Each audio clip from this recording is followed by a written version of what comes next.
Thank you all for coming. It's a pleasure to be here to help people who have been affected by these terrible bushfires. And so the architects got together and started something called Architects Assist, which was a reference group who were happy to help people get back on track if they needed that sort of help. And some of those architects are here and will act as facilitators on your tables when you start to have the questions, and they hopefully will be able to answer a lot of things.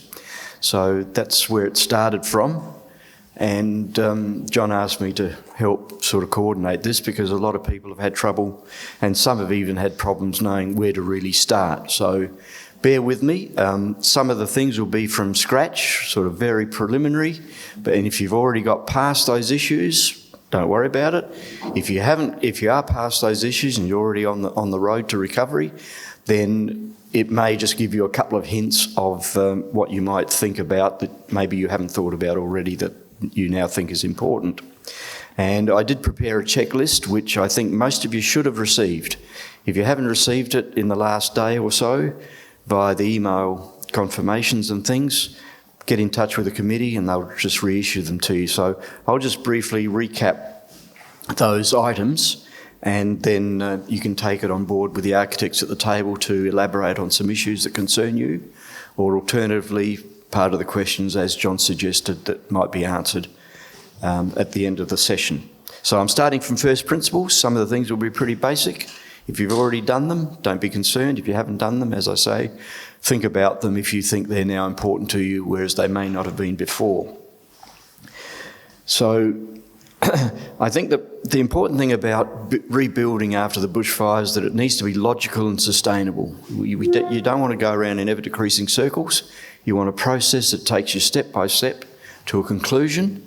And in this day and age, if you're not thinking about sustainability, and it's not just environmental sustainability, it can also be economic sustainability, you need to start having those thoughts, and there will be a few clues on that as we go through this. So the first thing, if you wanted to start from scratch, is establish your needs. You need to develop a brief. How many bedrooms do I want in my house? How many en-suites? How many cars do I have to park? How many implement sheds do I need? What sort of issues exist on the site that I can already take account of? Is the septic tank still working and it's there and we can hook into it?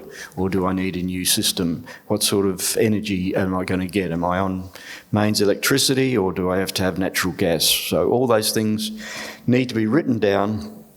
So there is a checklist, if you like, which in architectural speak is the brief, and that's what people will design to, whether that's an architect who then helps you sort through the system, or whether that's a list of requirements that you give to a builder and he then develops it from there. And there's lots of other ways in between that I'll talk about.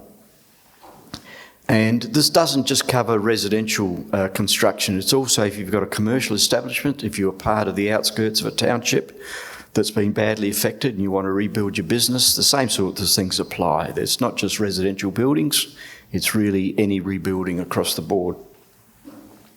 The second thing you need to think about is to establish a sort of a look and a feel of the place, a style. How do you want this place to look? How will you live in it so you feel comfortable, or you'll be able to trade in a commercial premises to your requirements? So you need to think about those sorts of issues as well. Don't just have thoughts in your mind, because again, that allows whoever is helping you rebuild, allows them to get to your problem more efficiently without wasting time. And we now know time is of the essence, because this has just gone on for far too long. Sorts of things are, especially if you are building in a commercial requirement in the outskirts of a township, try and think about reflecting and recreating part of what this township means to the local people. So it might not be a complete heritage restoration, but it could be that it's an interpretation of what things are in the future that will give your business and the community something to really look forward to. And there are other things you need to think about in terms of requirements. You know, how much outdoor living area do you want? Terraces, porches, swimming pools. You know, you're going to use the pool for water retention so you can use it for firefighting. All those sorts of things need to be thought about up front, not gradually developed, because if you add these things to the list of requirements further down the track, one thing you can be sure of is the till keeps ticking and it adds extra cost to everything, and suddenly you find what you really needed you may not be able to afford. So the more you can get up front, the better off you'll be in the long term. Once you've established what you need and how you're going to go about it, the location of the residence or the facilities is extremely important. How can you take account of orientation so you don't need as much heating as you might need because you'll get ingress of northern winter sun? How can you then protect from the harsh summer sun because it gets really hot up here? So orientation becomes an important part of your considerations, especially if you're on a property and you can look in various directions. Then you should pick a direction that is passively better for you environmentally, because that's going to help your energy costs and how comfortable the house is in the future. Then you've got to take into account views, of course, as well. So if your main view and everything's to the west, you've got to understand that the harsh summer sun in summer facing west, the southwesterly prevailing winds in winter, they add up to, you need to mitigate those issues with respect to your orientation because you want to take some lovely views into account. So again, these sort of things ought to be written down and discussed with your designer or builder. And things like access, do you want to use the existing tracks into the property? Do you need a new access point? All those sorts of things need to come into account. And because you've already lived there, there are a lot of things that you'll feel comfortable with. And there are some things that you'll think, if I was starting from scratch, I wouldn't have had it there, I would have had it somewhere else. So again, think about those first principle issues and don't worry about what was there before, but think of what's best for the future.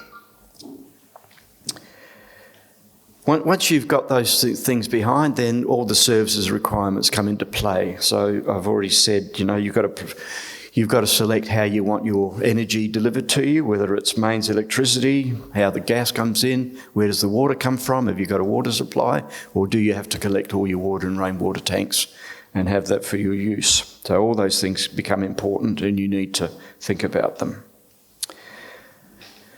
We've talked about passive sustainability. Those things are important. And of course, there's all the other issues then as well. Do you want to air condition the place? Do you want air conditioning so you get heat in winter as well as cooling in summer? Or is an evap cooler good enough in summertime, but you've got wood on the property to have slow combustion stoves for heat in the winter? All those things, again, you need to start thinking about.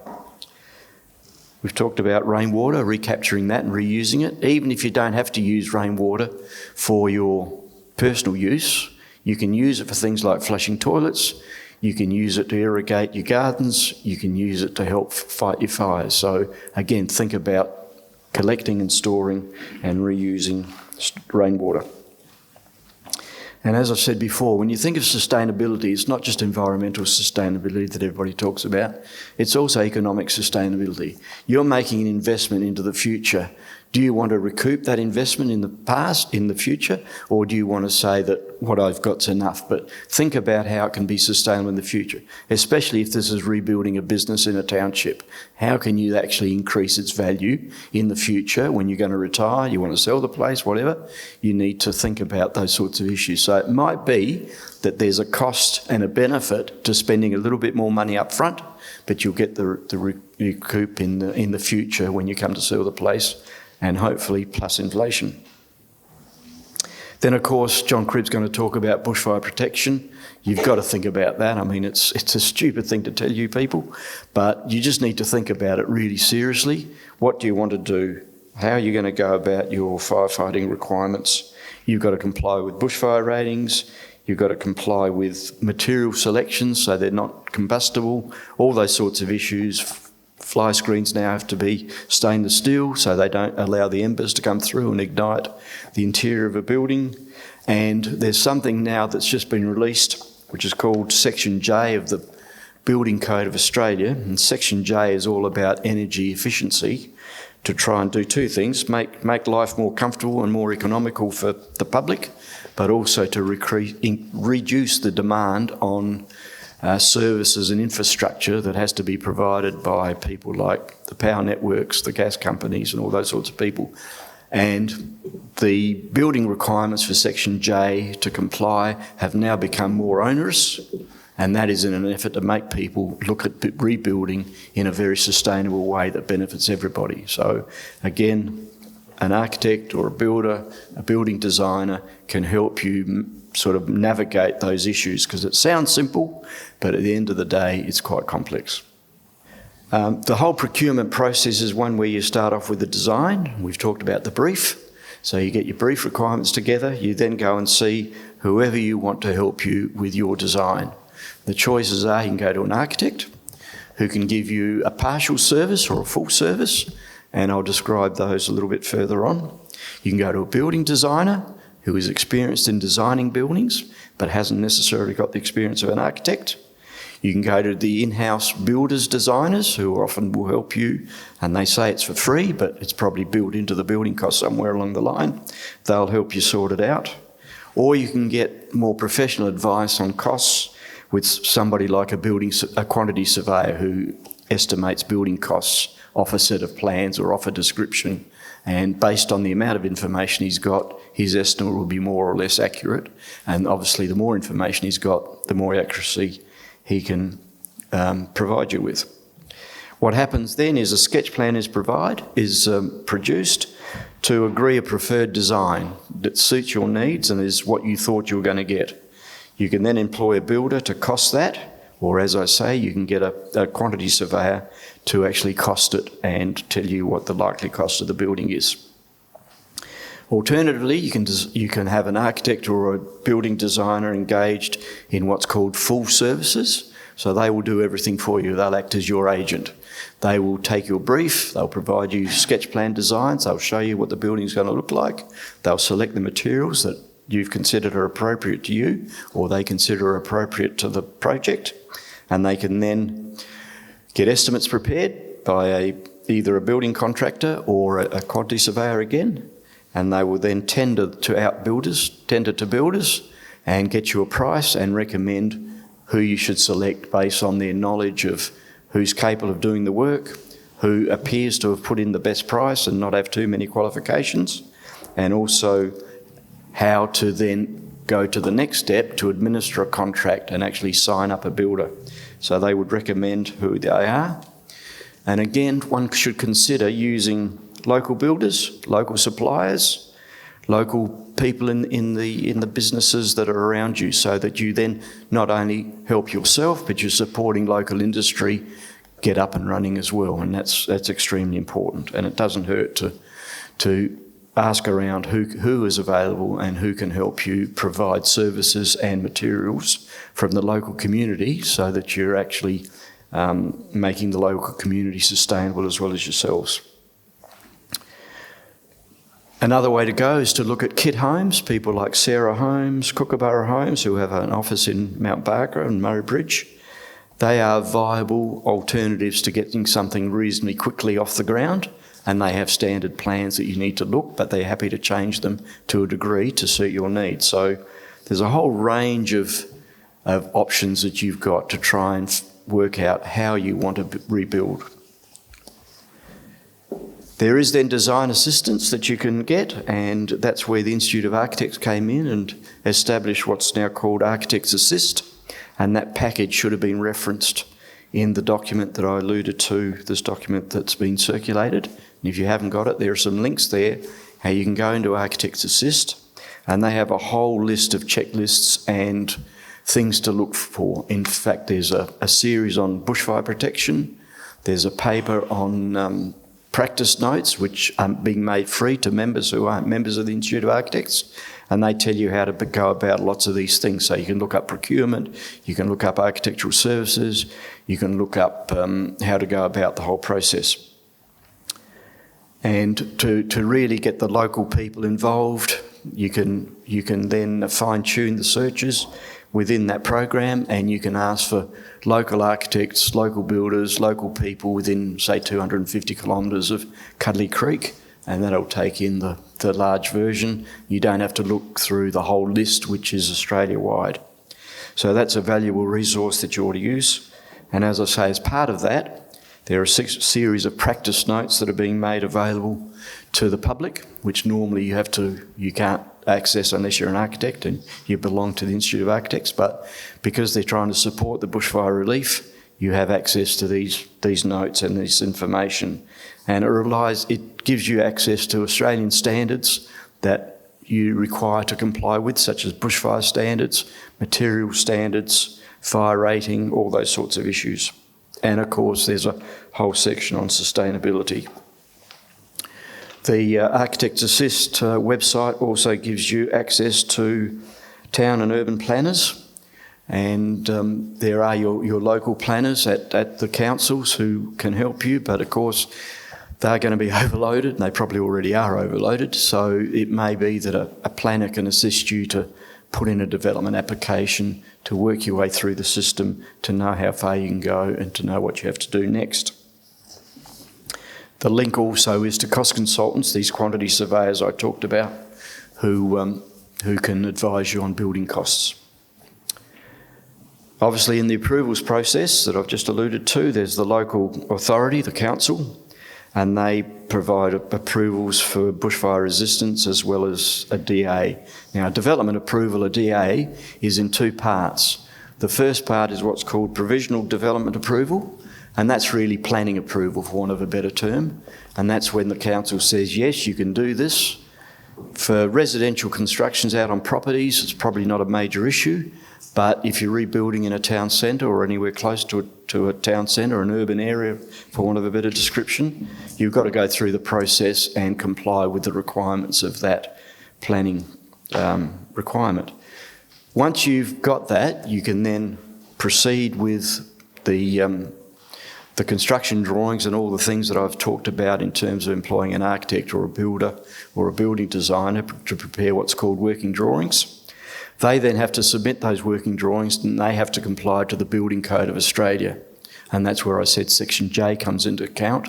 You've got to comply with all these rules and regulations to make sure that your building is of a standard that's acceptable to the community and to the authorities.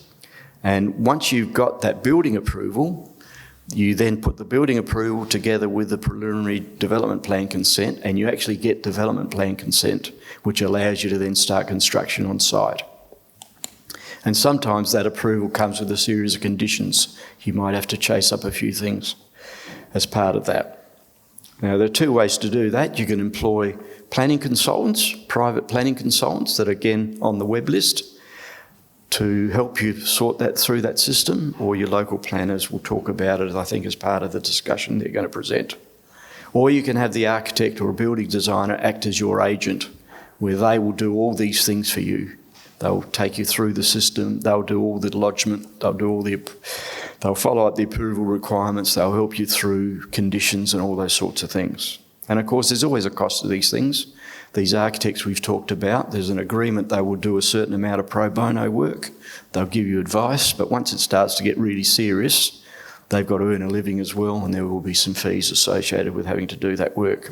Building designers will be in the same boat. They'll charge some sort of fee. Builders say, as I said, they say they don't charge fees to you, but it's built into the cost of the house that they're going to provide or whatever. Once you've selected the builder, you go into the construction phase, and there are sort of two ways of getting a builder.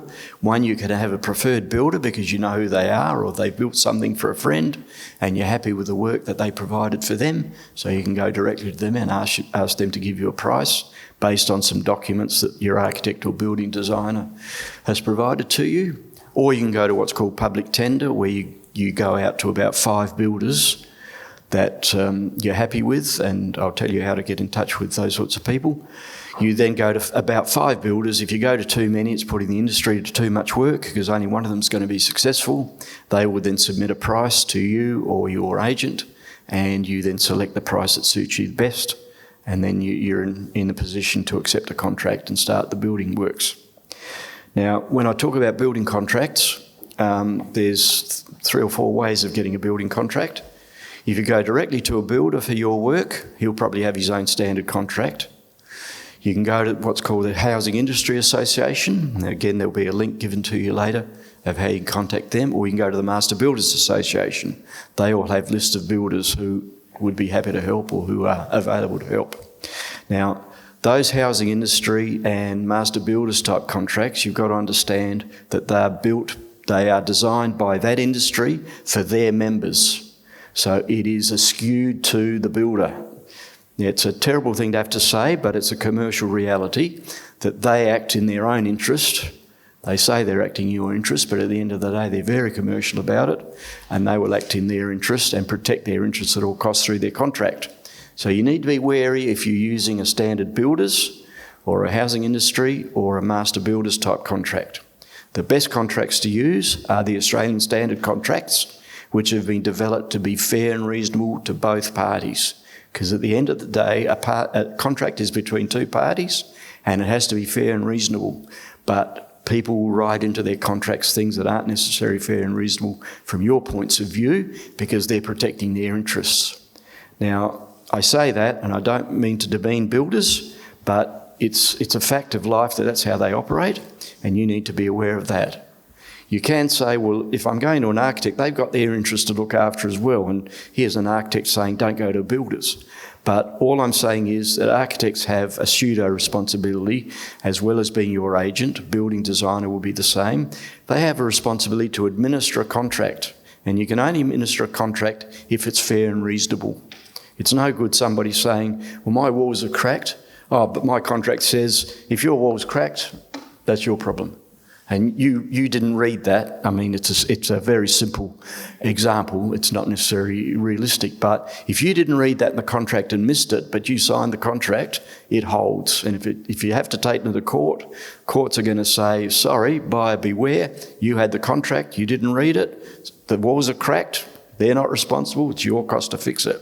But an architect or a building designer will in fact look at the contract and say, that's unfair, we'll cross that out or we won't accept that contract.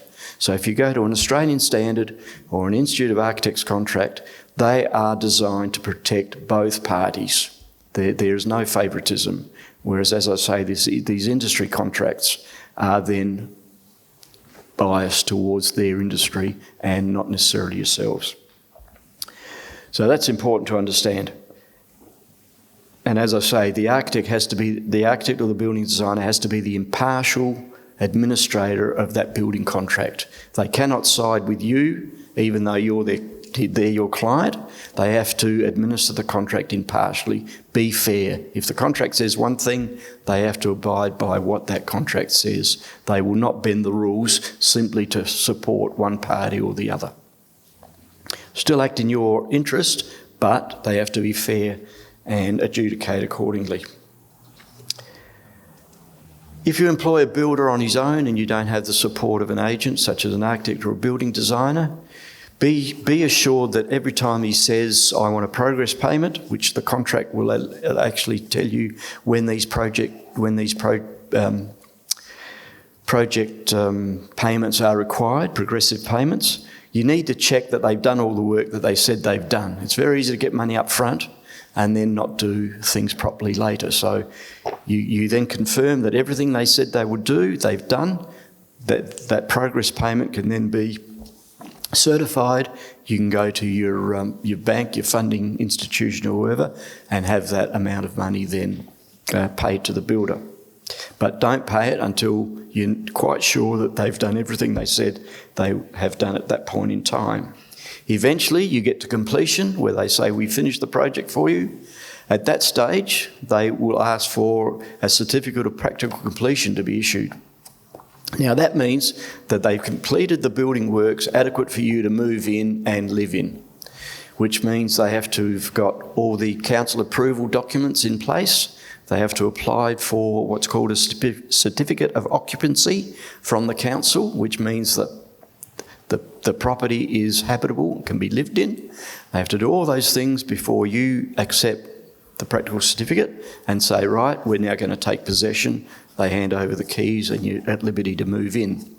At that point in time, you have to reimburse them what's called 50% of the progress payment retentions.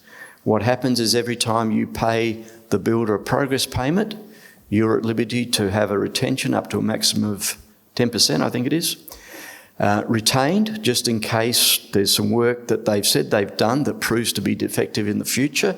They have to rectify that work. So that 50%, or the other way to do it, is what's called a bank guarantee. Often builders will have a bank that allows them to have the full amount of the money paid to them, but there's a bank guarantee kept by the bank and by yourselves or your agent that is reassurance that if they don't carry out what they're meant to, it really means they've been overpaid, and you have the ability to get that work either corrected by them, or they will have to or you can get somebody else to fix it if they refuse. So that has to be returned to them at that point in time. There is then what's called a defects liability period, which most builders will want 6 months on. We're recommending that you ask for 12 months for two reasons. 12 months gives the building time to settle down through the whole range of seasons: summer, winter, autumn, spring. If you have a 6-month period, you might only go through a winter. You won't get the hot summer sun affecting the building in a way that it shouldn't, and therefore you can't claim to have that fixed. So have a 12 months defects liability period, which means you've gone through the 4 seasons and you get a full effect of how that can affect a building. That then gives you the opportunity to get anything rectified during that time, should it surface. And after the end of that, then if they've rectified everything, then they're asked for the issue of a final certificate, which means they've carried out all their requirements. You've got to then refund the last half of that retention money, whether it's a bank guarantee or retented money, and you're then at liberty to take over, and as long as all the defects have been rectified. So finally, I think all I need to say is that there are some architects that are on your tables.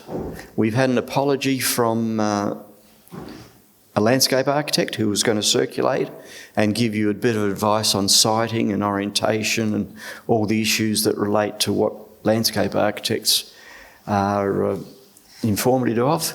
And also there was a cost consultant about to come and he had to pull out at the last minute as well. If you've got any questions that pertain to those sorts of issues, just give them to your facilitator on your table. Those questions will be taken on notice and then answered in due course when we've collected them all and been able to find those people who can respond to those issues. Finally, there was going to be one other person here to speak today, and that was a chap called Yuri Lev, who is the chap who set up the Architects Assist program across Australia. He's been travelling from Tasmania up through Victoria, New South Wales, and last night got to Broken Hill and was going to drive, or 2 nights ago, got to Broken Hill and was going to drive down to Adelaide because he had all the paperwork that said he'd be let in, and he was going to speak to you at this meeting to tell you what he's found in terms of other communities that are rebuilding through the bushfire rebuilding program. He unfortunately got to the South Australian border and they said, we don't care what paperwork you've got. You've been through some terrible areas. You can't come into South Australia for 2 weeks. So again, if he's going to provide us with a whole series of learnings throughout his trips through Australia, and they'll be disseminated to you all as well. And I think there might even be some videos associated with that work from his public meetings in Tasmania, Victoria, New South Wales. So he'll have that available, and that'll be disseminated with a whole list of organisations who you can contact to try and further your needs. So that's all I've got to say for now. I'm sorry I might have taken a bit more than 10 minutes, but it's probably pretty important. So thanks very much.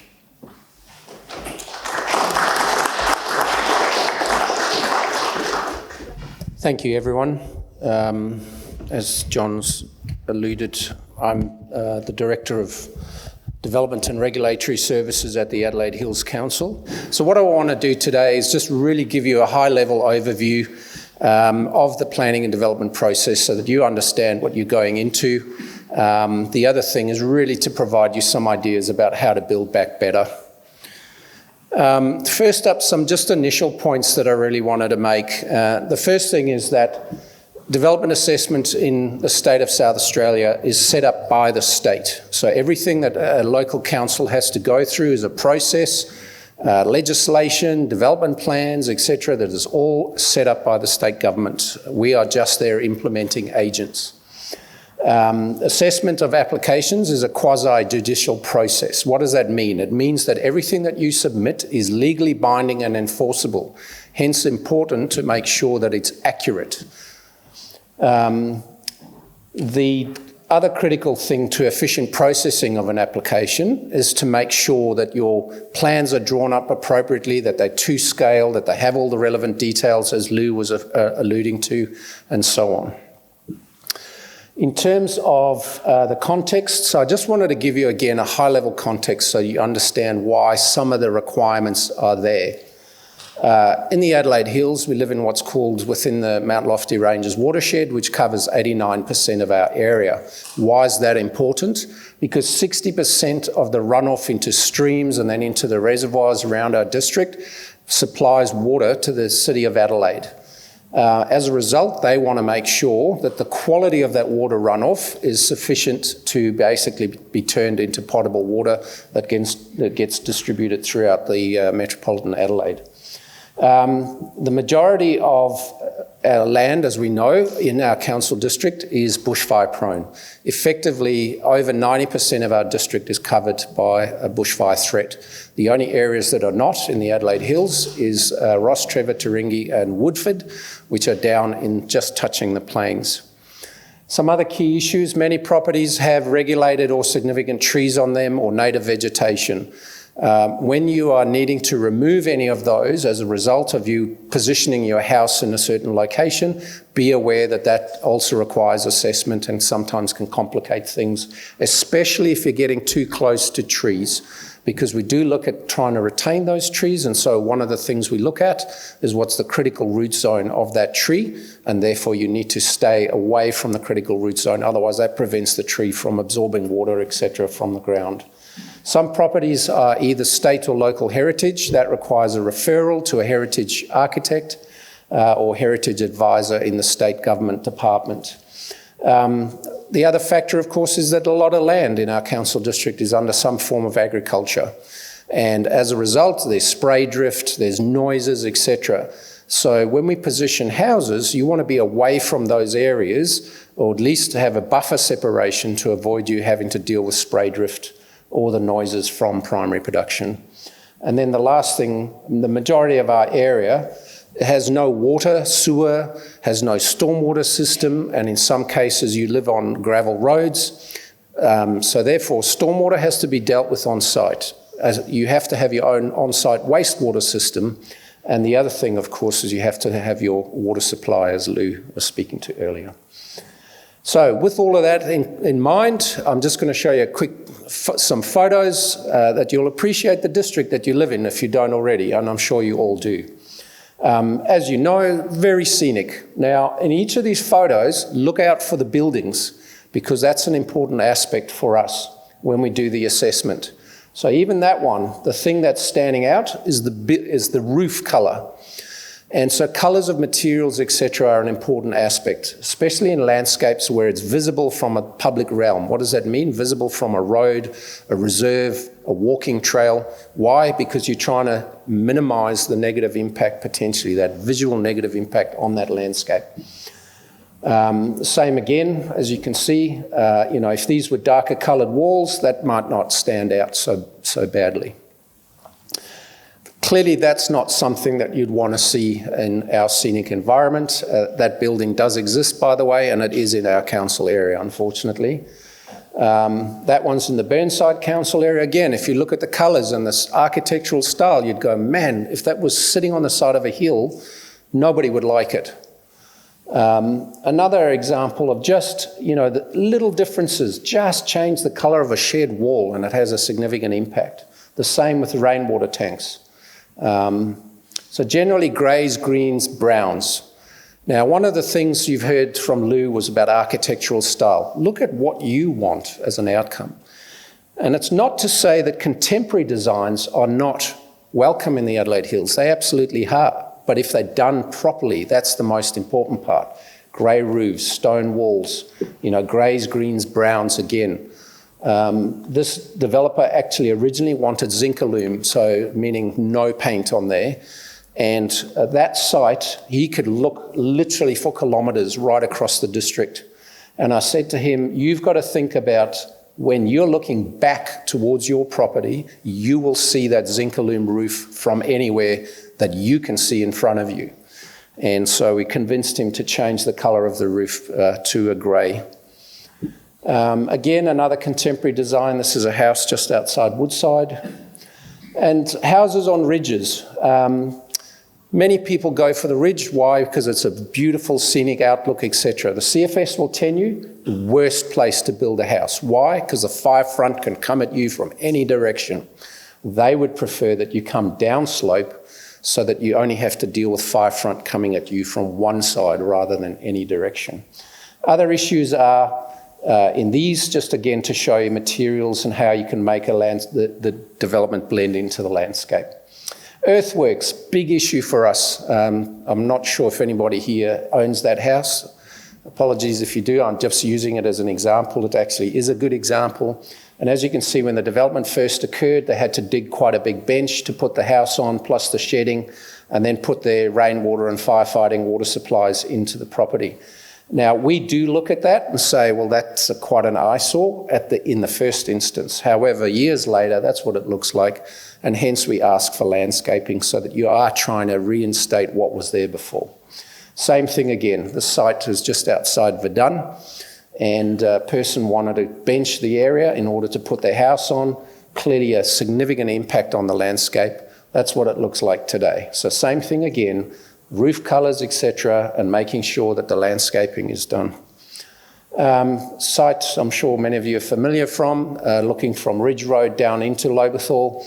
And the reason I use this photo is this is actually sitting in the rural landscape. So this was actually part of the fire ground. So a lot of that was destroyed, unfortunately. But notice the red roof.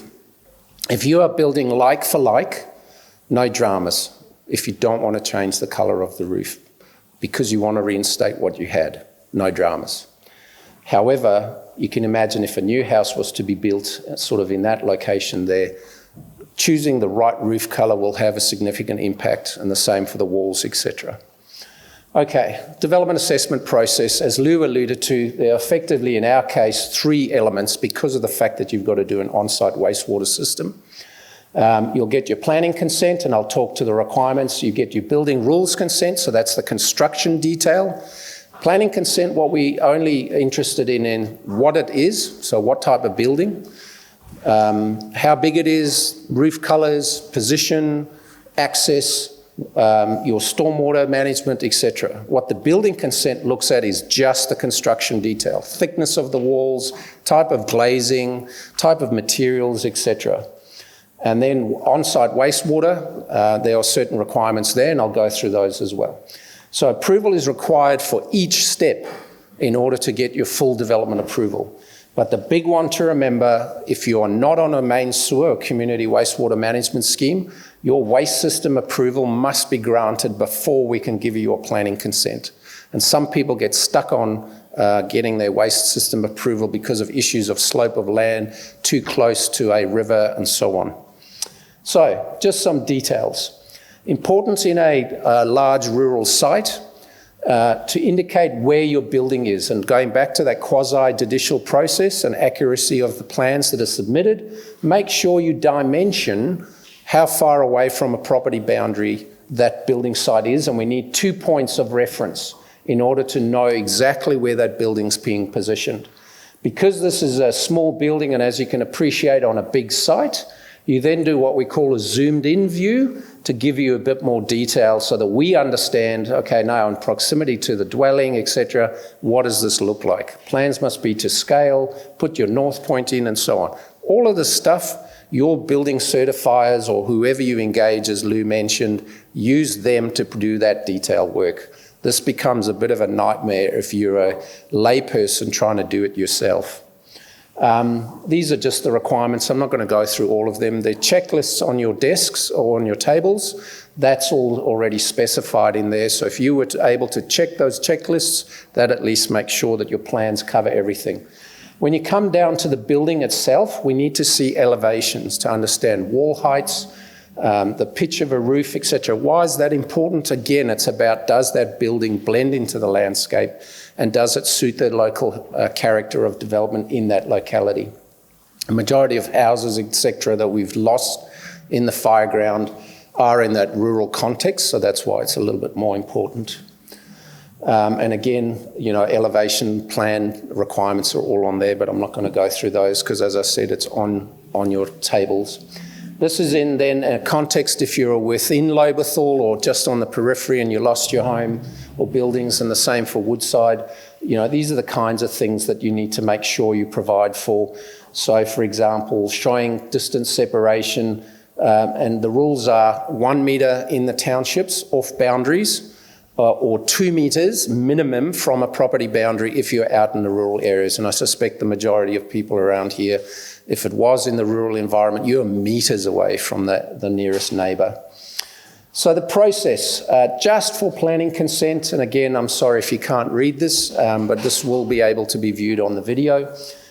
So you lodge your application. We then send you an acknowledgement request and let you know who the officer is that's running your application so that you can contact them to find out the progress. We then, so that's where we allocate it. We ask that you pay your minimum fees, so they're $145.50 to just start the process, because without your fees, we can't start the process.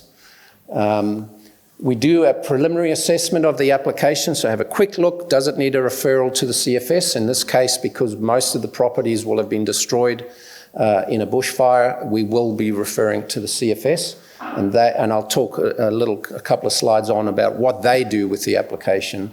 We do a site inspection to get an orientation, understand the context, etc. We then ask you for additional information if necessary. If we look at the application, we go, there's a couple of things that haven't been addressed.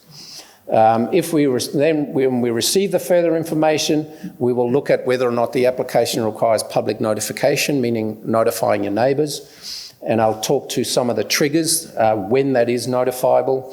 If people do put in an objection, then we then have to report it to the council assessment panel so that they get given an opportunity to speak to those items. Hopefully nobody has to go through public notification, because it can add 4 to 5 weeks additional processing time just to go through that process. You will have an opportunity once we get any representations to comment on those, and recognise we do not consider emotive issues. We only consider planning related matters. So if you've got somebody that you feel is just going to be a thorn in your side, we just ignore those issues. Final assessment is then done, decision is issued, and that notice is sent to either the builder, the architect, whoever's running your application for you. So that's just the planning assessment process. What are some of the requirements? If your house is in the same location, on the same footprint as it was before, it's going to be what we call complying development. If you, though, want to build back better, so for example, you've looked at your needs and you've realised that footprint of the original house is actually too small, I need to make it bigger, or I'm going to go 2 stories, that just means we pay a little bit more attention to those details to look at the character and amenity impacts. In high bushfire-prone areas, it will be referred to the CFS, so anything outside of a township automatically generally is in a high bushfire-prone environment. They then look at, for example, what water supply amount do you require for your firefighting requirements? Outside of townships, it's either 22,000 litres or 30,000 litres, depending on the bushfire attack. The access driveway, it's 22,000 flat, my apologies. Access driveway is important for CFS, and that's about getting onto your property, being able to defend your building or put out a structure fire. And in some cases, because your driveways are long and your house might have been some distance away from the road, they will require a safe turnaround area and their dimensions so that you can accommodate a CFS vehicle. And they also provide details of the bushfire attack level. That is essential for your building officer or the person who's designing your building to know what building code requirements apply to mitigate the risk of that bushfire. If there is a subfloor, meaning your building's off the ground, you've got decking, etc., and you're in a bushfire-prone environment, we always ask that you skirt that area. Why? It's to stop the embers getting underneath the building. CFS will tell you what are the 3 things or sources of a building to go up as a result of a bushfire. Embers getting into the floor space, setting the floor alight. Embers getting into the roof space, setting the roof alight. Or radiant heat, meaning that it's so hot outside that stuff inside your building, the heat penetrating through the glass just sets it alight. And then sub-applications, as I said, require public notification. Other things, always show the details of your earthworks. If you are doing any additional earthworks to accommodate the building, show that detail. If the excavation is steeper than 45 degrees, generally soils in the Adelaide Hills can't hold themselves up unless it's rock. And so you might then need engineering details if you're going steeper than 45 degrees. If you are putting in any retaining walls over 1 metre, give us those details. 1 metre, no problem. We don't need the detail other than it's shown on a plan. But as soon as you go over, you'll need a structural calculations to show that that wall will hold the soil back. If you've done a recent survey, always good. I know a lot of fences have been destroyed as a result of the fire, and when people are putting them back, you've got to make sure you're putting them in the right space so that if your house is quite close to that boundary, that your house is actually in the right position. We have sadly had circumstances where houses have landed up inadvertently over time. Somebody's put the fence, which might have been over a neighbour's property or over council land, and as a result then had to go through a whole rigmarole to get that land swapped. We had one where a whole house was built on council's road reserve, unbeknown to the landowner, who had always just assumed, well, that fence is my boundary. And then colours need to blend in with the landscape, as I said, and then change of use requirements. There's been a couple of circumstances that we've had where people have been operating businesses from their big farm sheds, whether it's an earth-moving business, they were doing repairs to vehicles in their sheds, carpentry business, etc. If you have never had approval for that or cannot demonstrate that you've had previous approval for that, that then triggers a whole process in and of itself so that you can get approval for that. So please, hopefully no one here is in that circumstance. But if you are, it's not the end of the world. We've just got to run the process, and that adds to your processing time. I just threw this up. This is what planners have to deal with. So, for example, this is an extract from our development plan that speaks to development within the watershed primary production zone. So anything outside of our townships falls into the watershed primary production zone. One of our principles are the preservation and restoration of remnant vegetation in the South Mount Lofty Ranges. Sounds like gobbledygook to the average person, but that's something that we as the expert planners have to deal with. So I just recognise these are some of the things that we deal with. I'm not going to go through all of them. I just wanted you to realise that these are the kinds of controls that are in our documents. Building assessment. So once you've got your planning, you either can choose a private certifier, so the building designer, etc., who is certified to do the approval, they can do it themselves, and then they just issue that documentation to council. Or you can ask council to do that approval. So just bear in mind you've got two options there. Again, same thing, we acknowledge the application, we request fees if necessary, we allocate it to a building officer, they do that preliminary assessment, they look if they need any additional information. Once we've received it, we then sign it off. In some cases, anything that's structural, unfortunately the rules require council cannot sign off on structural details. Those have to be signed by an independent building surveyor, so we've got a contracted building surveyor. And unfortunately, that sometimes leads to a few days delay in the process because you've got to send it to that person, wait for their feedback before you can carry on the process. And then once they've completed their approval, they then issue the final consent and then what we call building development approval. Just quickly, I'm not going to go through all of these. It'll be all on the website. Bushfire construction, meet your BEL rating, so your bushfire tech level, energy efficiency, as Lou was talking to, and then your structural elements, the engineering calculations, etc. Bottom line, leave it to the experts. Don't try and do it yourself. You're just going to get into a whole heap of pain because it's unknown territory for you. Fire separation is another requirement, and then other things within the building. You need to make sure you've got your smoke alarms, you've got your stormwater disposal dealt with, your ventilation in your bathrooms, termite treatment, etc., etc. Wastewater systems, so important in our area, and these are some of the basic rules. So it must be approved by the Department of Health. If it's not, another whole heap of pain if you're trying to use an innovative system or something that the government's not aware of in terms of the system design. They must be submitted to council and include a report from a wastewater engineer. You can't do it yourself. This is one that does need an expert to do the report. It must be designed to cater for 6 people minimum, even though you might be 1 person or only 2 people living in the house. The slope of the land shouldn't be on a slope of more than 20% or a ratio of 1 metre to 5 metres of distance. So a change in height of 1 metre over 5 metres. It must be subject to, must be outside of a flood zone of 1 in 10. So normally we only deal with 1 in 100, but in this case it's anything up to a 1 in 10 flood event.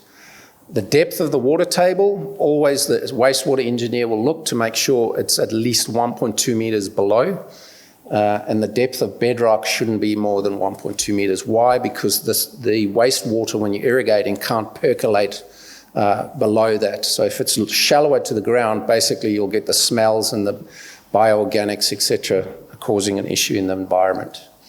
Setback, you've got to be 50 metres away from any bore. So whether it's on your neighbour's property or on your property, you can't put the effluent disposal area anywhere near those things, near a well, a dam or a watercourse. They must be a minimum of, so the tanks, the actual tank, must be 10 metres away from any watercourse or dam and a minimum of 2.5 metres away from your dwelling. So if you're on a very steep slope and you've got already a bench, you've got to make sure you can get everything on that bench. That's why those separations sometimes become critical.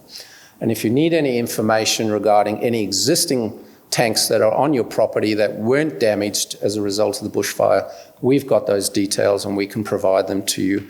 However, if it's before anything pre-1979, unfortunately, we've got no data, no copies. We've literally got about 10 for the entire council area from 1979. 1980 onwards, we've got the most of them. Okay, just to build back better, I know I'm over time, just quickly.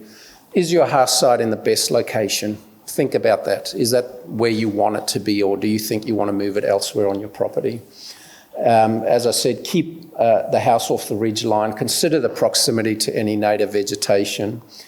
Make sure that it's 25 metres away from a river or creek bed, and in order to be away from flooding, etc.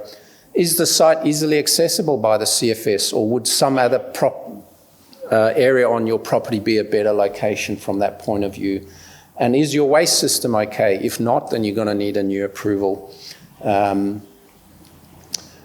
In terms of location, again, think about if it's in a highly visible location, did you want it to be elsewhere as a result of that? Make sure, again, that your wall colours and your roof colours are blending in with the environment. As I said, greys, greens or browns, darker colours or shades are preferred. And then the construction of the house to the current BEL rating. Automatically, the majority of homes that unfortunately were lost, so we lost 66 houses in the Adelaide Hills, and then another almost 30 were either badly damaged or had some minor damage. So in total, around 90 dwellings. All up, 431 outbuildings, farm sheds were also gone. So in total, we lost over 500 buildings in the Adelaide Hills. And know that just because the design of your new home meets those BEL ratings, it will automatically be better for the future.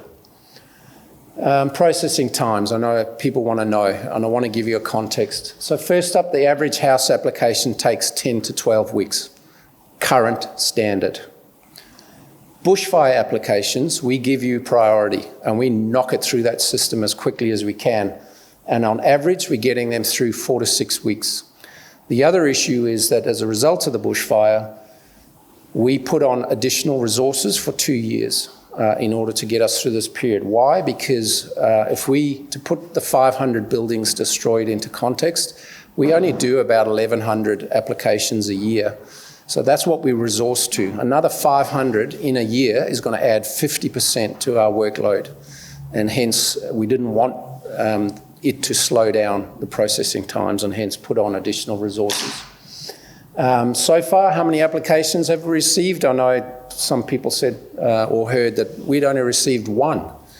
So far we've received 179 applications. Of those, 36%, that equates to 36% of the 500 plus that we're expecting to receive. Of these, 131 are already completely approved, gone through the system. So 73% have already gone through our system and have been granted full approval. And 22 of those received to date are replacement houses.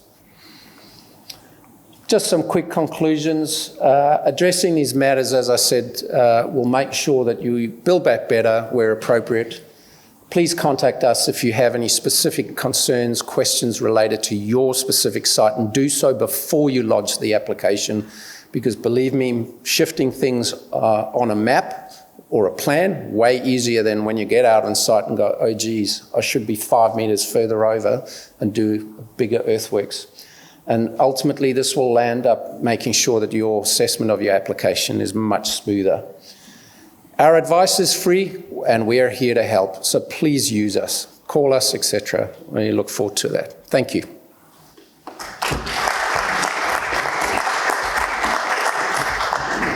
Thank you, everyone. I'm quite clear, I can hear myself quite loudly, so I'm sure you can hear me up the back. I will try. I'm famous for speaking over time, but I'm very aware of how time's getting away from us. So if I rush anything, please come and approach me later on. And this presentation will also be made available for you all to see on the website. So I'm from the Development Assessment Service in the Country Fire Service. We are a very small team, currently double because of the bushfire season we had. So there's now 4 of us for the state that are doing development assessments for properties that are undergoing development application process. I'll talk about some of these issues, I'll use this terminology, so I'll make sure you all understand so we're all on the same page. Bushfire prone area, it's an area that is likely to be subject to bushfire attack.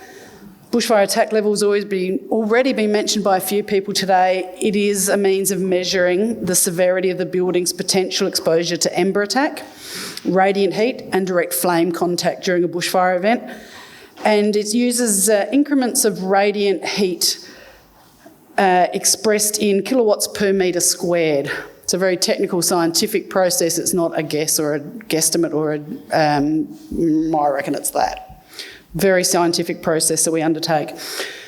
The effective slope, when we talk about that, we're talking about the slope that's under the vegetation that is of risk to the dwelling or the building.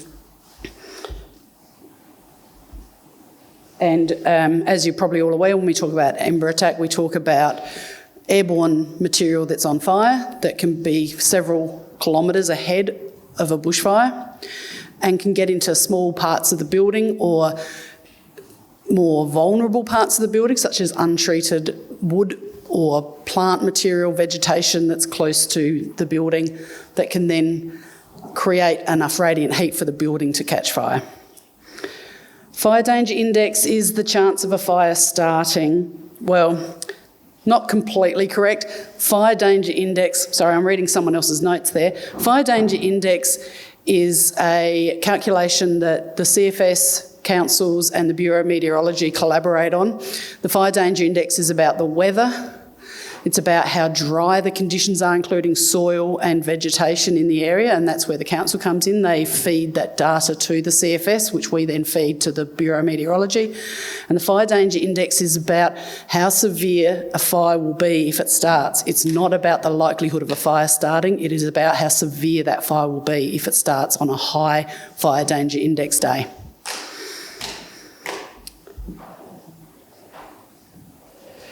When we talk about hazard in development assessment services, we are talking about vegetation that can create a threat to a building. Radiant heat It's measured in kilowatts per square metre as well. It's the heat you feel radiating from a fire. So when you are standing near a lovely bonfire on a winter night and it gets a little too hot, you're feeling the effect of radiant heat. And so getting some separation is the best thing to do. And that's what we're trying to achieve for your building under this process. And when we refer to site, we talk about the allotment of land on which the building stands or is going to be erected. So our part in the planning process comes under Schedule 8, Part 18 of the Development Regulations.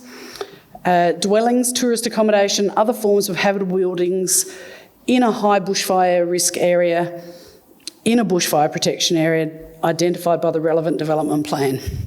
So we're talking about different layers of government interacting and identifying and mapping the parts of the state that are high bushfire prone and of greater risk and therefore need additional legislation to ensure that what gets built is safe for the inhabitants and to increase the risk of that building being able to survive an event. Our involvement, we have a power of direction for access to the site and to the water that is stored for firefighting purposes. We have the same power of direction regarding vegetation management and siting of the building. So this is the mapped bushfire prone areas. You can find this online, it's publicly accessible. The red ones are the high ones. So there's a huge part of the state that's not mapped as high. There's huge parts of the state that's not mapped. There's huge parts of the state that is excluded. And there's areas that are called general bushfire risk. Each of these triggers what your starting point is essentially. So the bushfire attack level for general is low bushfire attack level, and if it's medium, 12.5 is the starting point. High, the individual site will be assessed. It will definitely be 12.5 because it's higher than that lower one. There are excluded areas that will need some consideration if they're within 500 metres of high.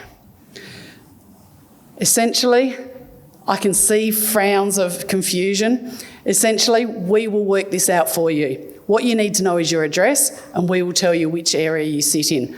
But for most of the part of the states of this state that was affected by bushfire this season, a huge amount of that does sit in the high bushfire rated area. Sorry for the red. Again, I've stolen this slide from somebody else. So if you are in a high bushfire area for the planning and building requirements, then the referral will be sent to us by the council. We will come out, we will look at your plans that you've submitted to council or submitted to us, because you do have the ability to send it to us first. And we will give you direction on all those things that need to be sorted for your building to be approved by council and for you to have a building that is survivable, that can protect you, and you can protect it, but it can protect you. So we assess the siting of the building, the access to the building, the firefighting water and access to that water for firefighters, the vegetation management and the bushfire attack level. So I'll talk to that more specifically if people want to, but I'll keep pressing on because I am aware of how time's marching on today. This very simple graphic talks about the definition of a bushfire attack level, but most importantly, the graphic shows you what impact that separation has on how the fire front or the flame front has on your dwelling. So Bowlow, you're going to be that far away and you're not likely to have a lot of anything other than ember attack. We're talking about ember attack in these lower areas, and we're talking about flames potentially getting close to the building if you are that close to vegetation that you are in Balfourdy or flame zone. Each level talks about the kind of expectation that you can receive while you are during an event of bushfire. BAU 12.5, the classified vegetation within 100 metres of the site and the heat flux exposure thresholds will be less than 12.5 kilowatts per square metre, and you can expect ember attack. So the building materials that you are then required to use will protect you from ember attack. If you are down the bottom at flame zone, greater than 40 kilowatts per square metre, you can expect, due to the proximity of the vegetation, direct exposure to flames from the fire front, therefore, and heat flux and ember attack, therefore the materials you need to be able to withstand a greater heat transfer.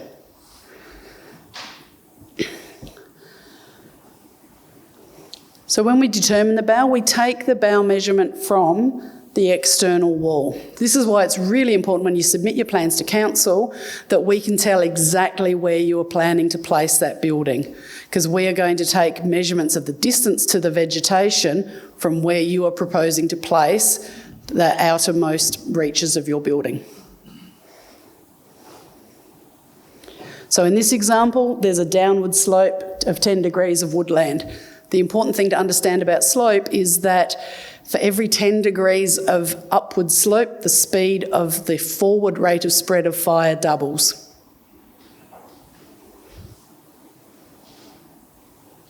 And this is showing a nice 35 metres asset protection zone that creates that buffer and lowers the BAU level because you have distance to the vegetation. I won't try and explain that one. If you want to have a look at it, it will be in the presentation.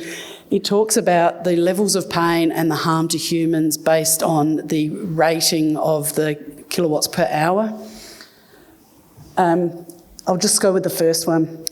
Pain to humans after 10 to 20 seconds of exposure requires only 4 kilowatts per square metre.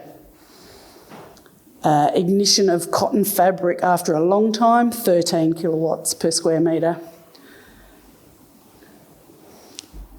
I don't want to traumatise anybody, and I don't want anybody to go away feeling that they're not, that they're struggling with some of the information I've given. So please, if this brings any unwanted emotions, please speak to somebody. But I think it's very important that you understand why it's important to rebuild carefully and cleverly. So the construction for bushfire protection is determined by the Australian Standard 3959.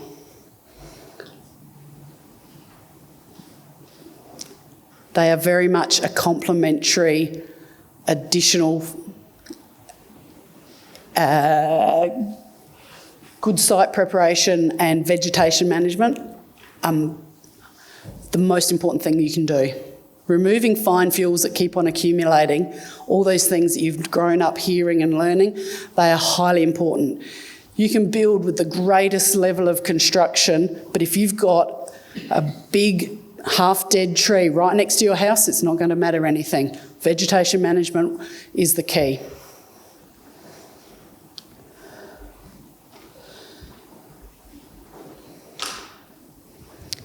This is the technical information about that determines how we determine the bushfire attack level. And a bit of an example of how siting can help you. So we look at maintained or managed vegetation, creating part of your buffer from vegetation that is being preserved for native bushland area and for native vegetation maintenance.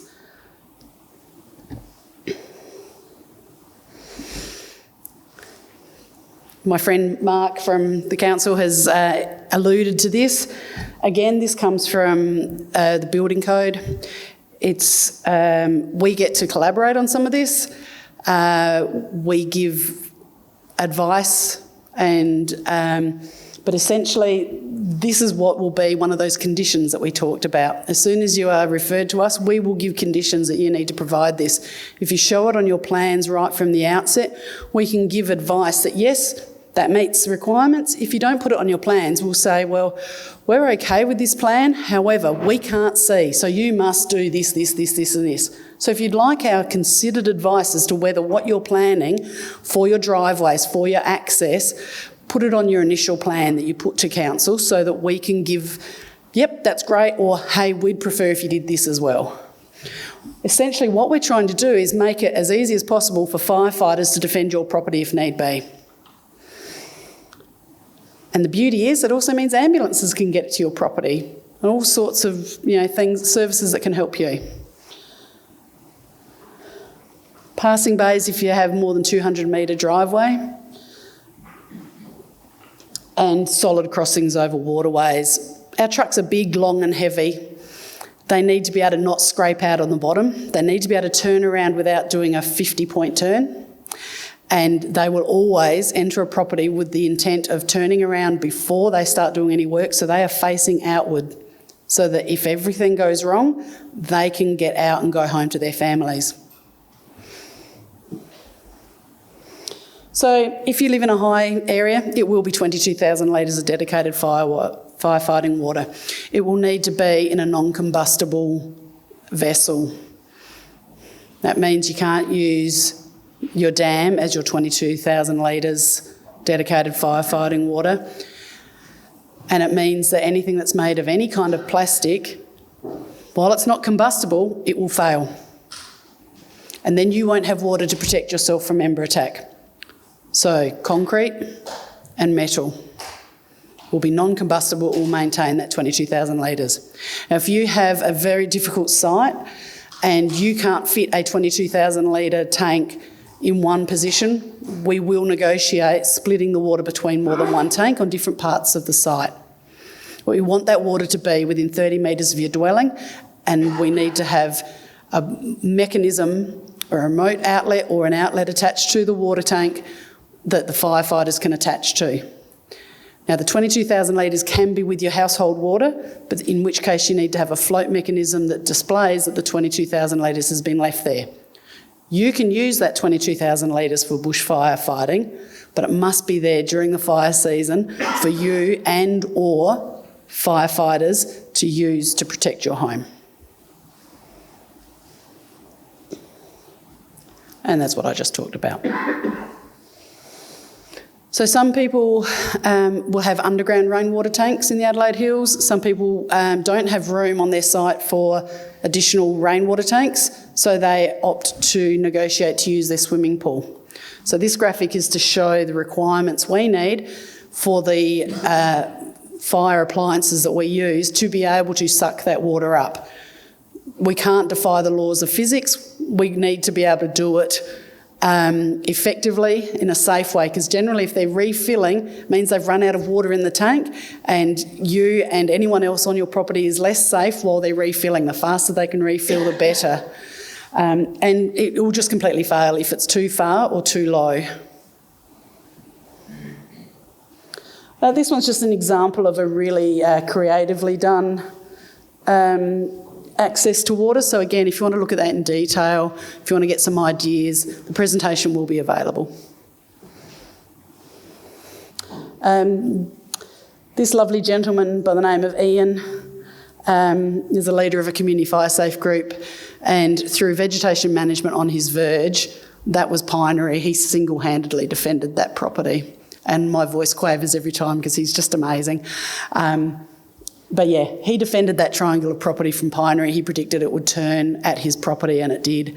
And through vegetation management on the edges of his property and making sure that he was a good distance from his boundary, he saved his home and the massive storage of hay that was right next to his home. So these are the standard vegetation requirements, conditions that we will advise. Again, you can look at them all. They will come up in any conditions, particularly if you do put in your plans, your vegetation plan. If you don't, we might add them in to give advice if we don't feel like you've given any indication that you understand. They're, again, publicly accessible, but you'll be able to see them from the slide. I'm not going to go through them all. It's about having vegetation far enough away from your property to give your property protection from radiant heat. If a plant catches a light, houses generally burn by ember attack.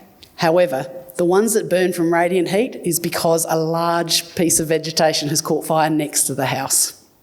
So we want to minimise your risk that way by planning to have your vegetation away from and not connected to large vegetation that could create radiant heat risk to your home. So this is just a lovely example of having enough separation. We're not asking you to absolutely denude your garden. Lush green gardens are fabulous bushfire buffers. The lusher, the greener, the better.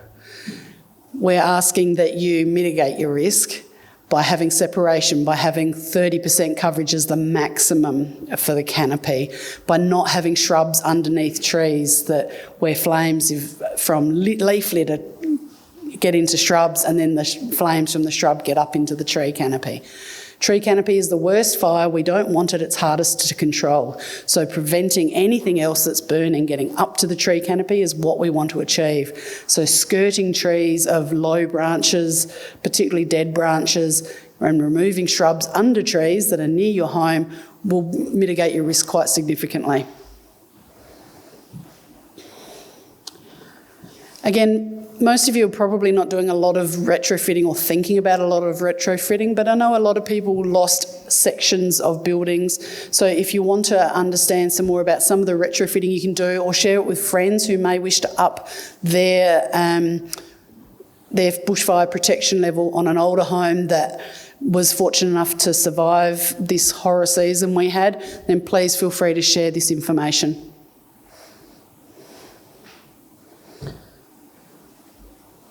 So that's the four major things that we provide assistance with at the CFS Development Assessment Services team. And most of them have been touched on either by the council staff, the architect, or through my talk already, so I won't spend a lot of time on that one for you. That's our address, our email address, and our phone number.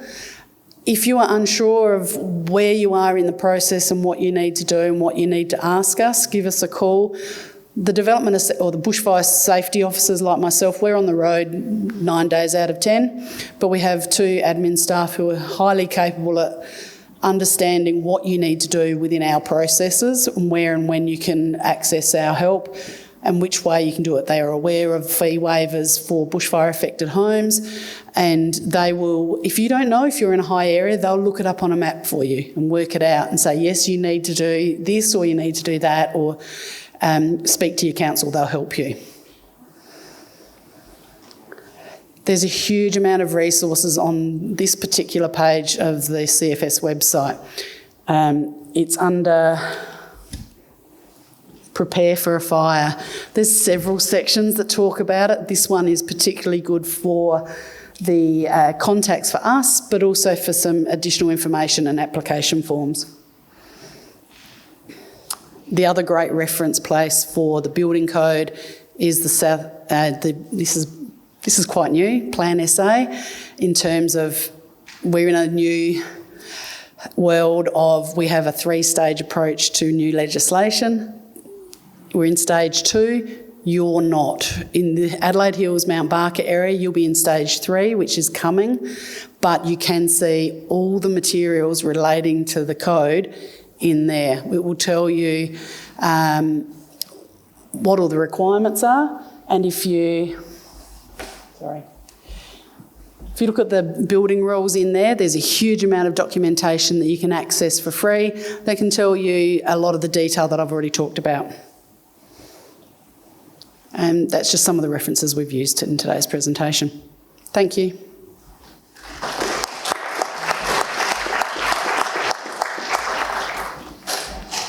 Good afternoon, everybody. My name's John Cribb. I've been in the industry of protecting homes from bushfires for 37 years now.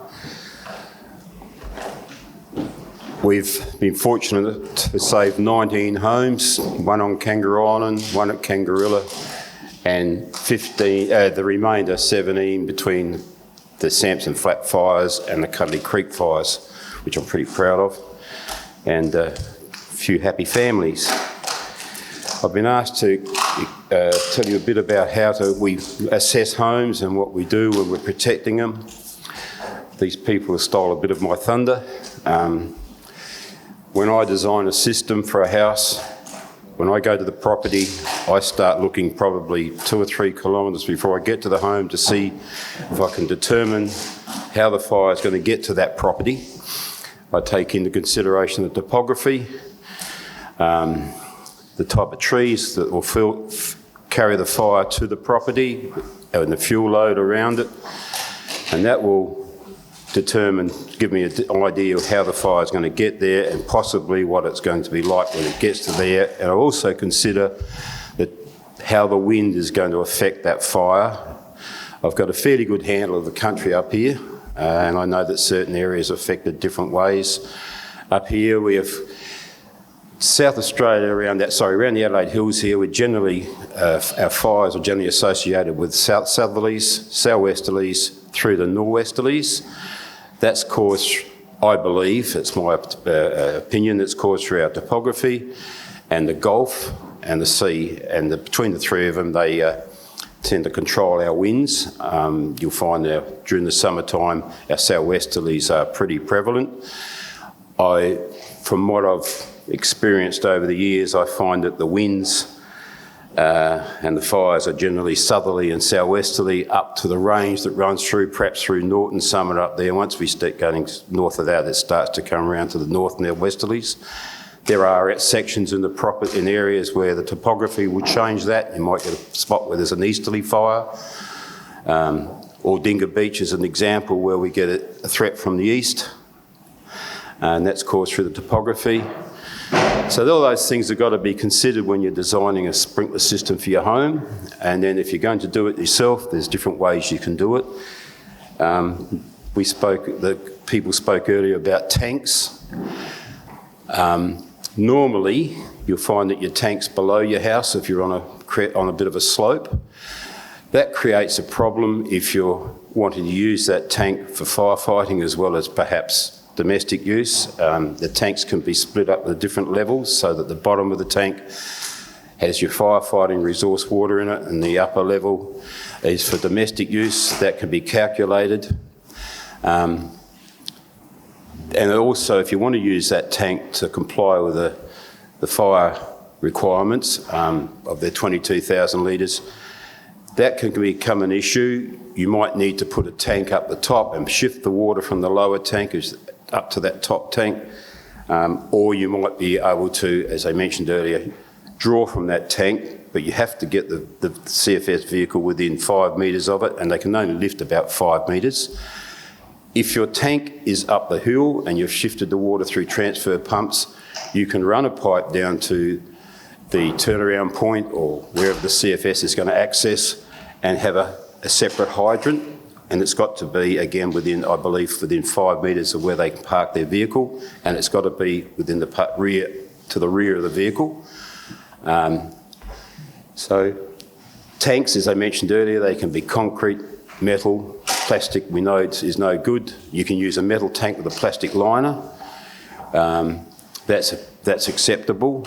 I won't go into why that's acceptable, but it is. So that's probably tanks. The other problem we've got with tanks when they're down the hill from the house and you decide to put a fire system on your house or fire protection, your fire pump, unfortunately, usually has to go down at the tank, because most fire pumps you buy can only lift about 6 metres and still be effective. So you have to put your pump in that area that is capable of still lifting, or at the bottom of the tank, which gives it a flood suction. That is a problem, because if you're down the hill, there's 9 times out of 10 the fire will approach that property from the bottom of the hill, and your tank and your pump is the first thing the fire is going to come to. So you've got to work out whether you can protect your pump, whether it be sprinklers over that pump or a buffer area, or build it into some sort of heat preventative building. They're the sort of things you've got to consider. Naturally, as I said, if your tank's above the house, well, then you've got flood suctions and you can bring your pump down into your house area, closer to the house. So that can be an advantage. Sprinkler systems on houses. The BAL rating, first of all, the BAL ratings, I believe, is designed, well, I'm actually a qualified BAL rater. I've done my course in the Sydney University. on this course. I did it many years ago. I'm qualified, but I don't practice it. But the Bell rating is designed to protect the home as much as it can before it ignites. The 12.5 is a lesser expensive build because it's less involved in building the house. That when you get the flame zone, well then the materials are designed to prevent the house from catching light earlier, but it will not stop the house from burning eventually. Sufficient heat under the right conditions, doesn't matter how they build the house, it'll catch light. So if you decide to choose to put a fire system on it, that's great. And there's different ways you can do that. If you've got a home that's already built, you can do what we call a retrofit system, and you can use a range of different sprinklers. If you're going to build your house from scratch, we have designed ways where we build the pipework within the house and we have just the sprinklers out. And I'm referring, there's different ways you can do the sprinklers. We ourselves use nozzles because we developed that in 1983, and that's what is commonly known now as a spray system. We refer to it as a fascia mounted system, but I developed the nozzle spray system in 1983, which has been recognised throughout the world as a fairly comprehensive way of protecting a home. If you want to put the sprinklers in on the house as you're building it, as I said, we build the pipework into the house, or you can get you a plumber to do it, where we create a ring main in the roof space. If it's a gabled roof, if it's a skinning roof, it can still be done. It's got to be a bit more careful. And then from that ring main, we run artillery feeds out to wet the building. What we do with those things, and I'll explain why we do it, is we put sprinklers or sprays to protect the sides of the house, the windows, eaves and what have you, and then we put sprinklers, sprays and sprinklers to protect the roof. I'll start with the roof. The roof material itself, theoretically, won't burn, but most houses are metal roofs, and what they do with the radiant heat, if it's not protected, is that metal expands, and it's fastened every 500 metres, so it tries to expand and it buckles if it's not protected. So once it buckles, well then the fire can get between the buckles and into the roof face and catch light, or it can ignite stuff that's in the gutters, and which will draw the embers back up into the roof and the fire's in your roof. The reason we wet the roof is to keep the ambient temperature down on the roof so it doesn't expand and create the buckling, and then the water in turn runs down into the gutters. That's why we wet the roof. If you put the sprinklers, well, we won't go into that. That's why we do the sprinklers on the roof. When we do the sides of the house, we jet the water down in front of the house in a curtain of water, or we put sprinklers on that do the same thing, and we also jet the water underneath the eaves, because there's a reason for that, and I'll try and remember to explain that. We also wet every window with our nozzles and sprays to keep the ambient temperature of that roof down, because as I mentioned earlier, the heat goes through the glass, no different to your pot-belly stove, and it'll ignite the furnishings inside. If it doesn't ignite it, most homes these days have got vinyl curtains and what have you, and they'll heat up and fumes will come off of those, and if the fire doesn't get you, perhaps the fumes will. But even if it doesn't catch light. So we keep those windows to a point where they're saturated and kept cool. In fact, we had a case down at Kangarilla, which was the first recorded event in the world where people were trapped in a home, and the CFS at the time said the fire went up Saddlebag Road in under a minute, and that's 2 kilometres long, and the witnesses reckon the fire was 300 feet high. Whether that's accurate, I don't know. But the heat was that intense that it even burnt the ETSIS tanks, wiring underneath the ground. It burnt all that, and the people inside the house could put their hand on the glass and it was cold. So that's the idea of wetting the windows. When a fire approaches a house, it comes up the hill all along. When it comes to the house, it doesn't, the first thing it reaches is the sides of the house. They act, and then the fire goes over the house. The walls act just like putting your hand out the window of the car going along. they absorb all the heat, and that's if there's windows and what have you there, that's the first thing and then what I'm trying to get to is, I've never done this before like this, but you've got your eaves on the house. They will act like the current going over a house, or the wind rather, it'll act like a little brake. And it'll stop the air from easily going over. If you've got a veranda and it's closed in one end, the heat will come underneath that veranda, and that veranda will act like a parachute. It'll hold that heat against the house, and whilst it's trying to go around and over the roof, there's more hot air and radiant heat and what have you, and sparking embers pushing against that, and that will stop that, and they'll retain it under that veranda. If you've got a veranda that's closed in one end, and the wind's or the hot air's coming from that direction, it's even a bigger break, so it'll hold that heat underneath that veranda longer before it gets out, and it'll increase the heat and the radiant. So we jet water into there to a point where it just absorbs the heat. Now, people say, oh, sprays, what have you, evaporate. Well, if they're evaporating, they're doing their job. And what people don't realise is that they seem to think that when it evaporates, it's finished, but it's being continually backed up. So if you've got your fire pump going, which has got to be protected, this water gets underneath these areas and it takes the radiant heat down. And we've got pictures and photos of where homes have been affected like that, and the vegetation and the chairs and what have you have survived, even though the water was boiling underneath that area.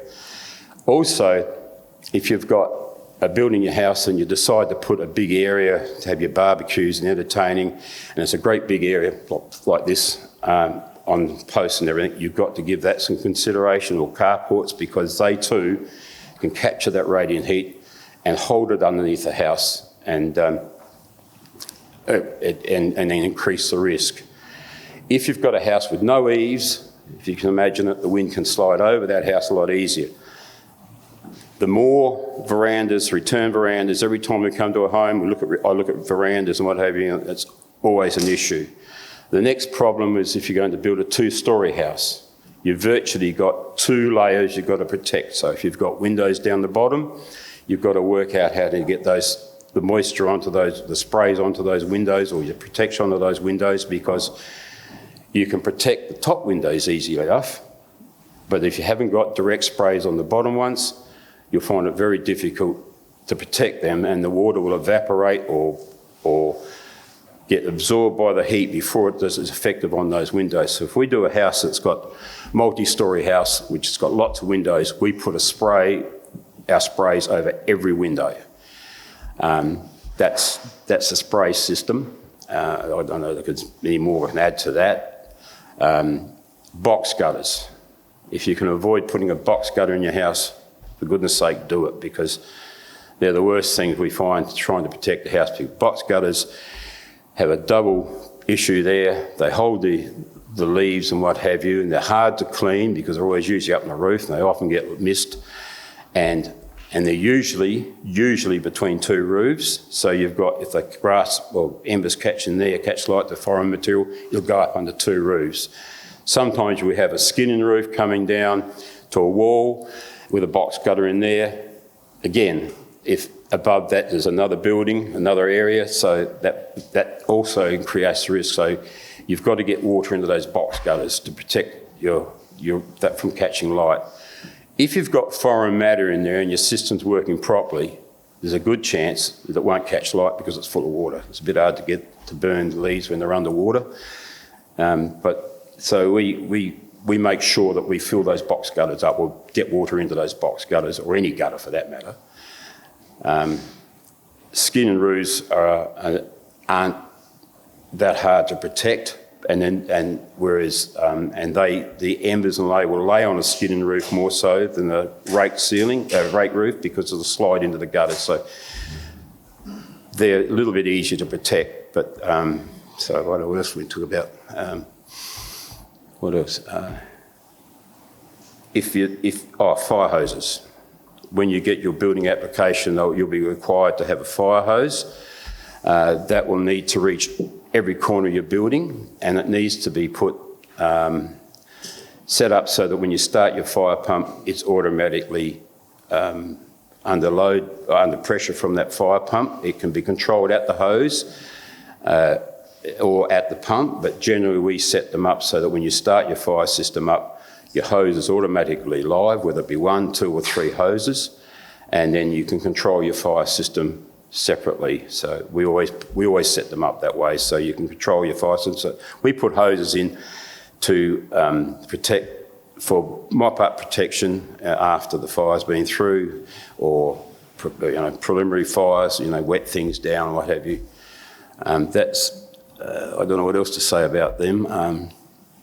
Fire pumps. I suppose we could talk about fire pumps. I've got a list, you haven't looked at it yet. Fire pumps, there's several different types.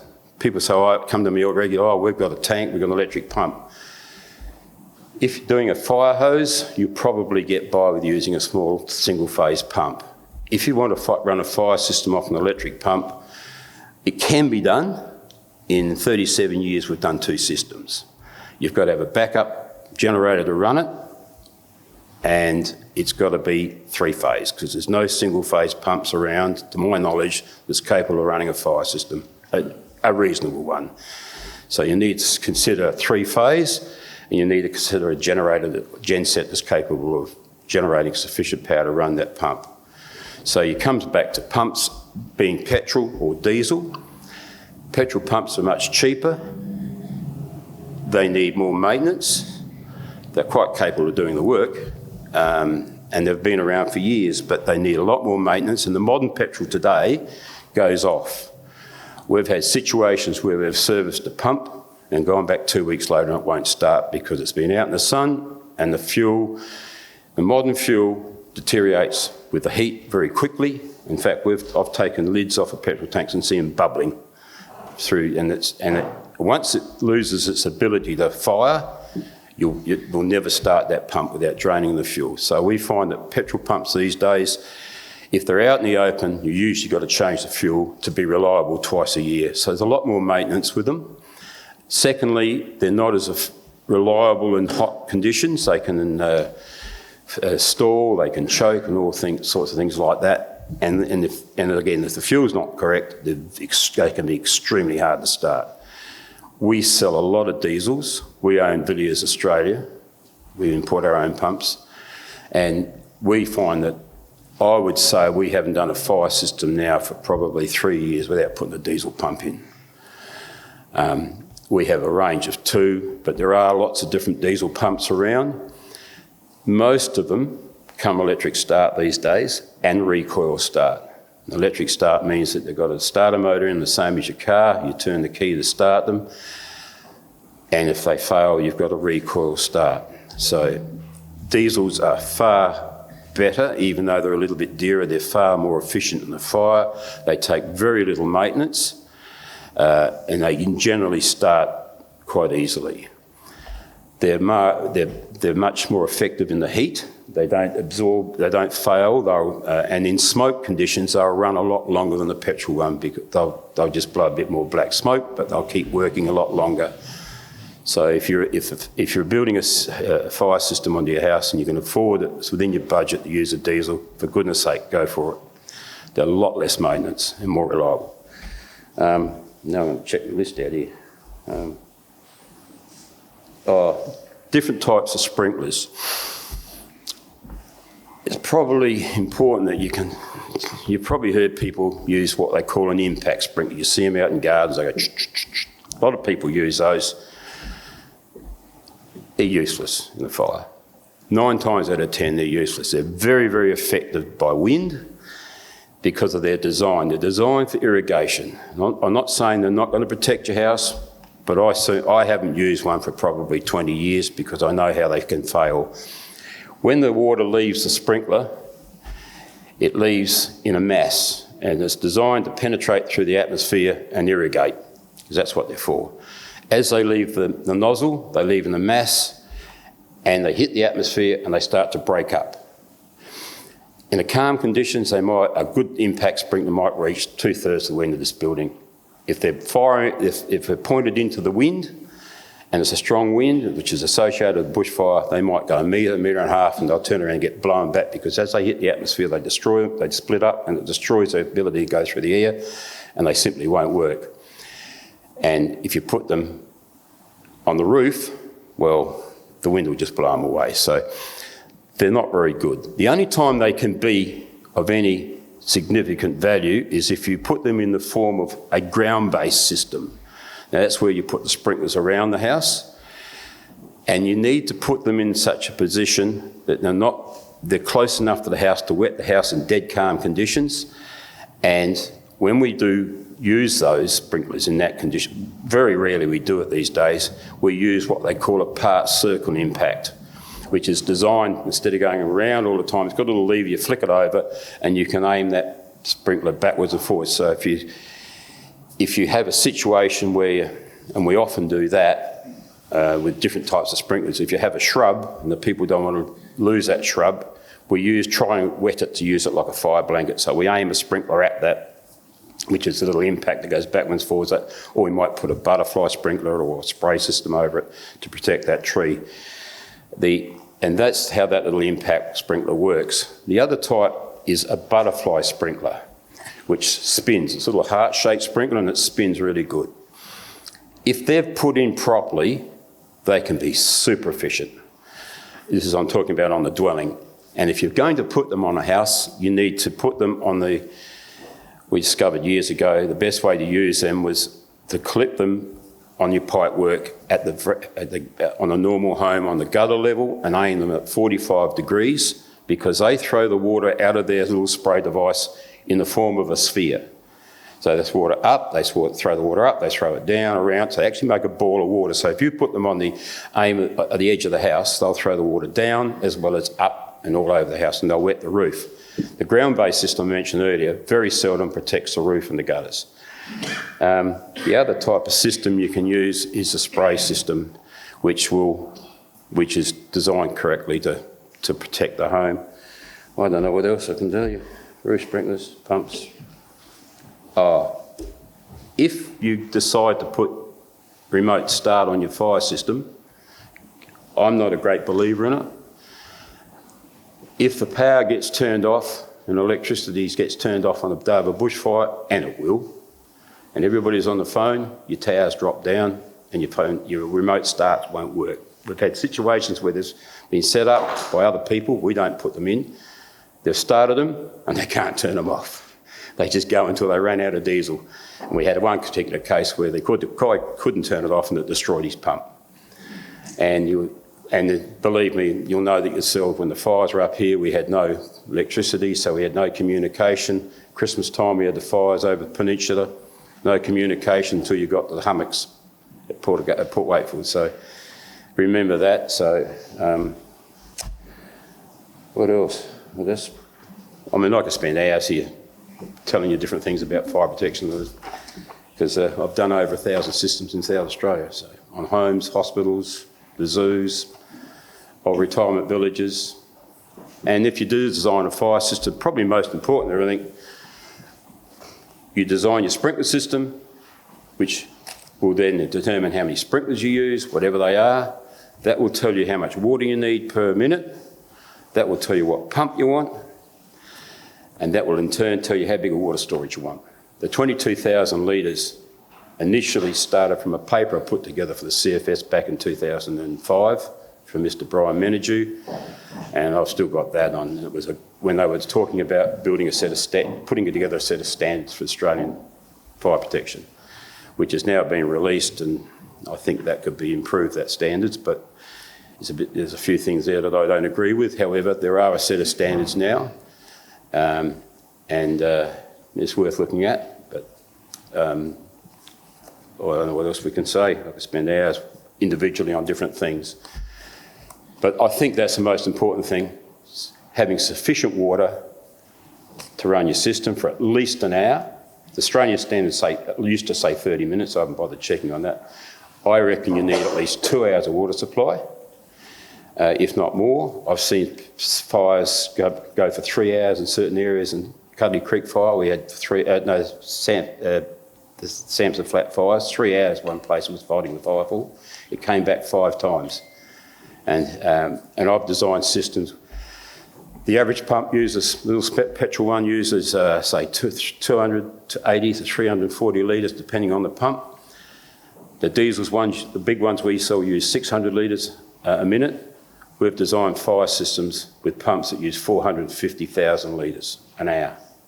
So there are all different types of things around. So you need to look at your capacity of your water. That's probably more important than anything.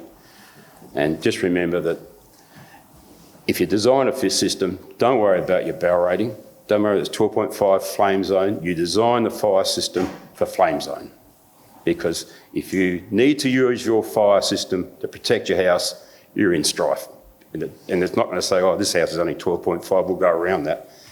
The conditions might change that make that house in a situation where it's in flame zone, even so in 12.5. If anyone needs any individual advice, on how to design a fire system, I'm only too pleased to help because I'm looking at retiring, but and I'm helping people, and if I can, I'll do so.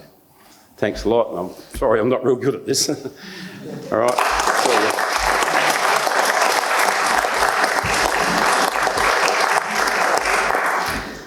Hello everyone. I'm going to completely change the direction of the conversation today, which in some ways is good because it means no one's stolen my thunder yet today, but it does mean getting into a different mindset. I'm talking here on behalf of the Red Cross about how to deal with stress and also decision making, and hopefully I'll be able to provide you with some simple and hopefully useful tools really to self-manage your own mental health over the coming 3 sort of weeks, months, years that this recovery process is occurring. So the first thing I really want to highlight is this is a hard situation. Why are things so hard? Well, I don't probably need to tell you that this bushfire season was completely unprecedented, and I've heard that word said so many times, and really, really it was.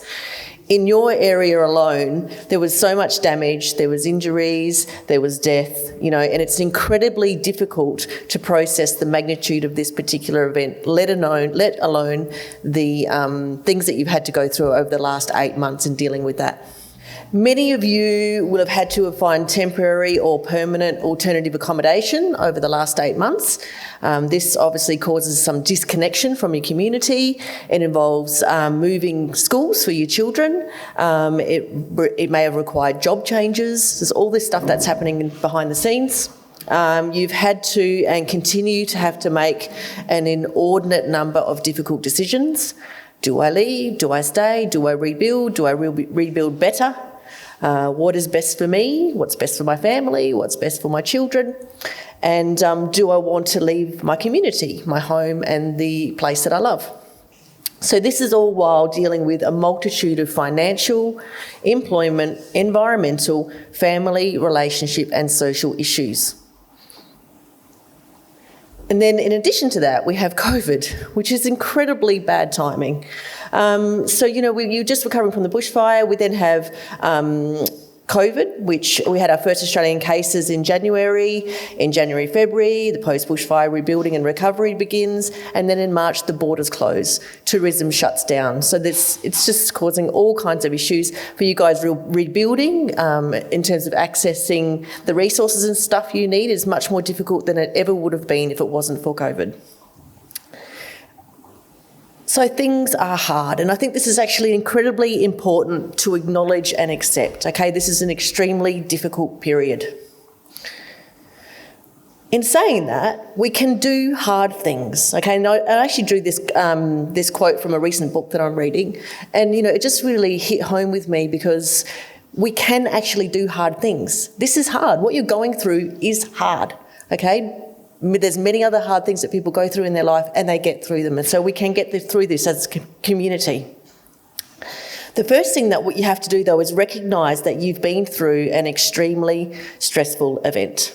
And you need to accept that some of you will most likely have an emotional reaction to it. And it's not to say that you'll develop a diagnosable mental health condition, but you will have a reaction and a stressful reaction to that. Why is this? Is because when we experience a traumatic event or a stressful event or ongoing stress and trauma of rebuilding, relocating, all the things that you've been going through over the last 8 months, your brain changes. Okay, so there's fundamental changes that happen to your hippocampus, which is the area in your brain that stores and retrieves memories. There is changes and impairments to your amygdala functioning, which is the part of your brain which processes emotion.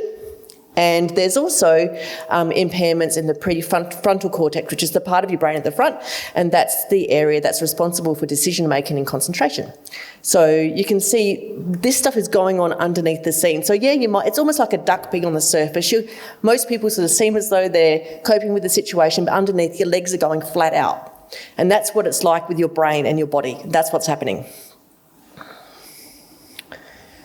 So this inevitably causes extreme problems with decision making. So your brain is overloaded, your body's overloaded, you're trying to keep everything together, your legs are going flat out under the surface of that pond, and this is because of the decisions that you're having to make. Okay, so you're having to make many difficult decisions throughout the day, like a multitude of different decisions. And just sitting through these presentations today, I'm feeling completely overloaded, and I'm not even the one that has to make these decisions. You feel that you will be greatly affected by the decisions you make.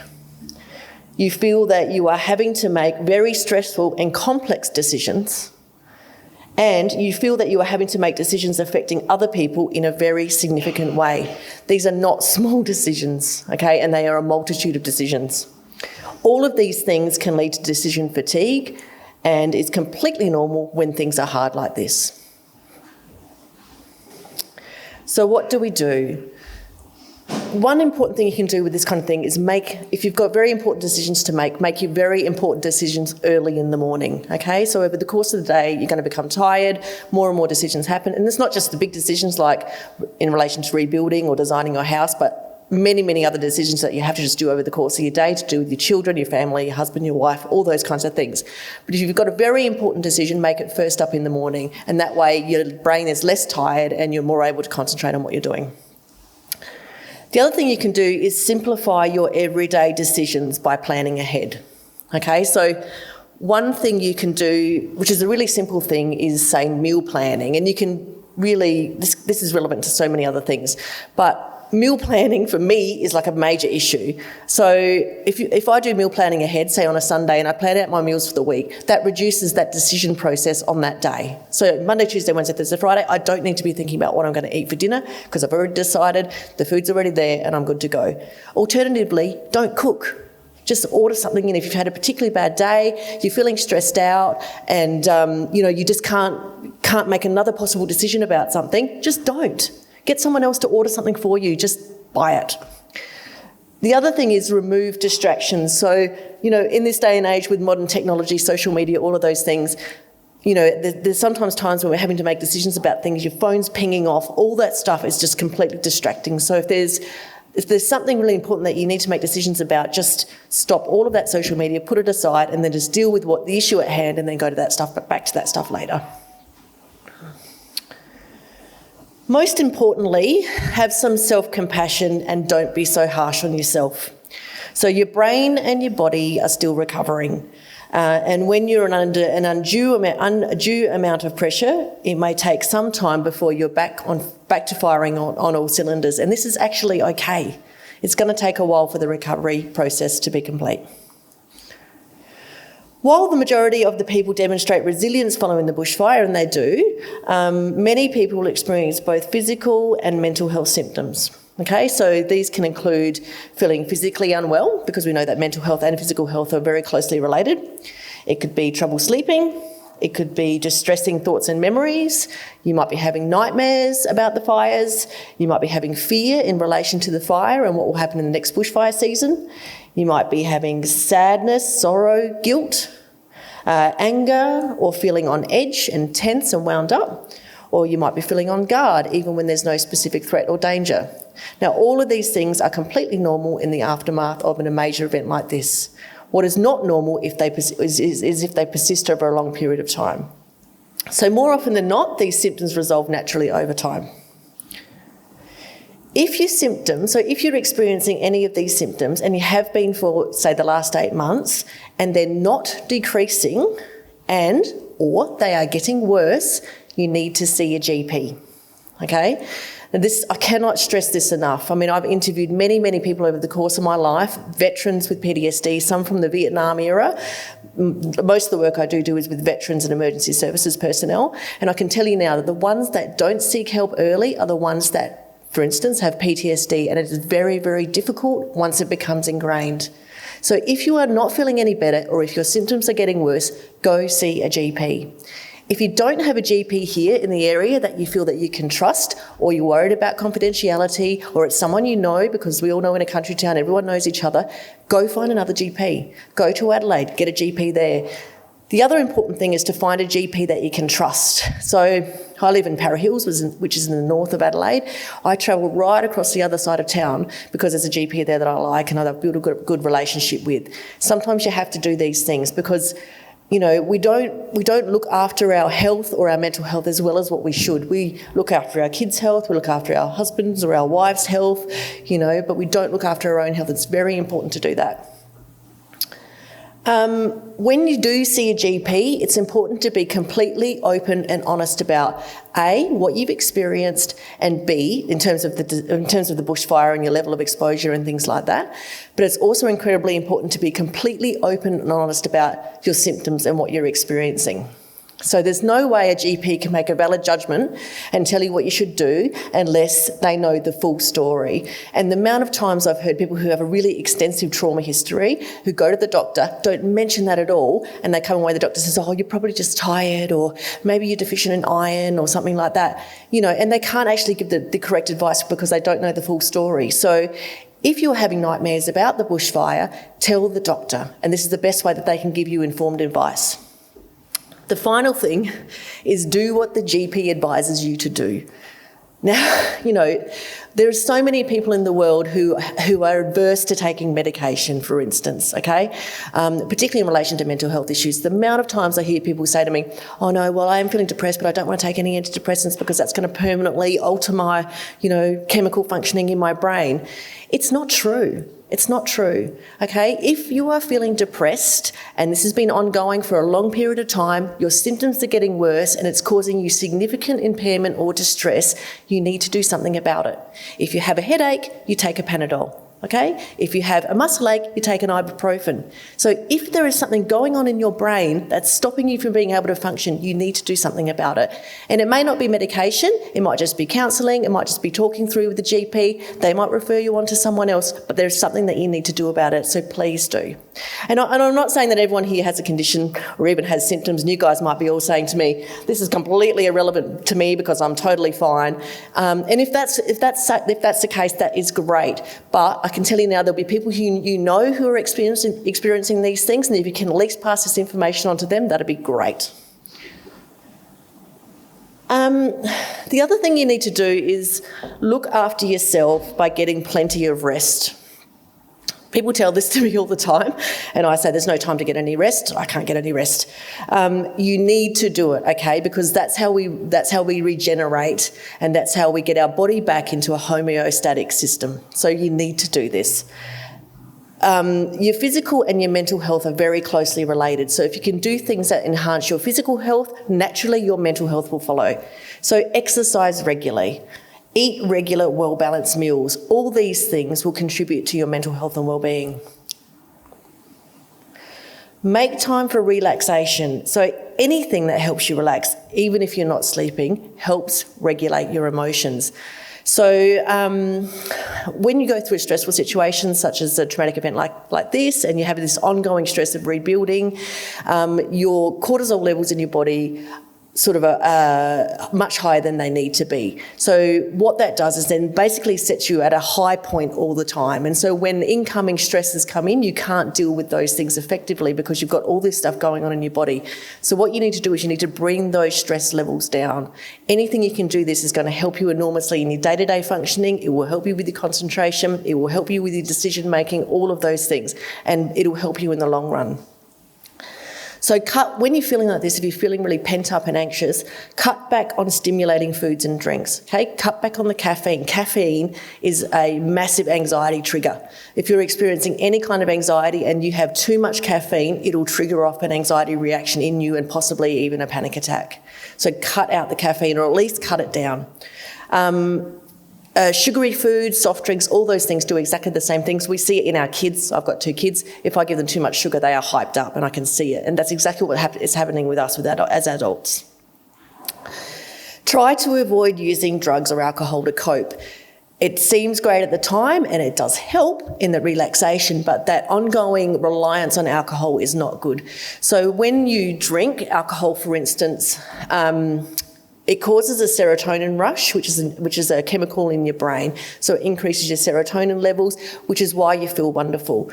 The next day, because your body's a homeostatic system and it's trying to regulate yourself again, it drops your serotonin levels right down. So I don't know if anyone's ever had sort of what people call post-alcohol blues, where you have a really good night and then the next day you're really flat. As well as feeling hungover, you feel actually physically and mentally flat. That's because of this dip that happens.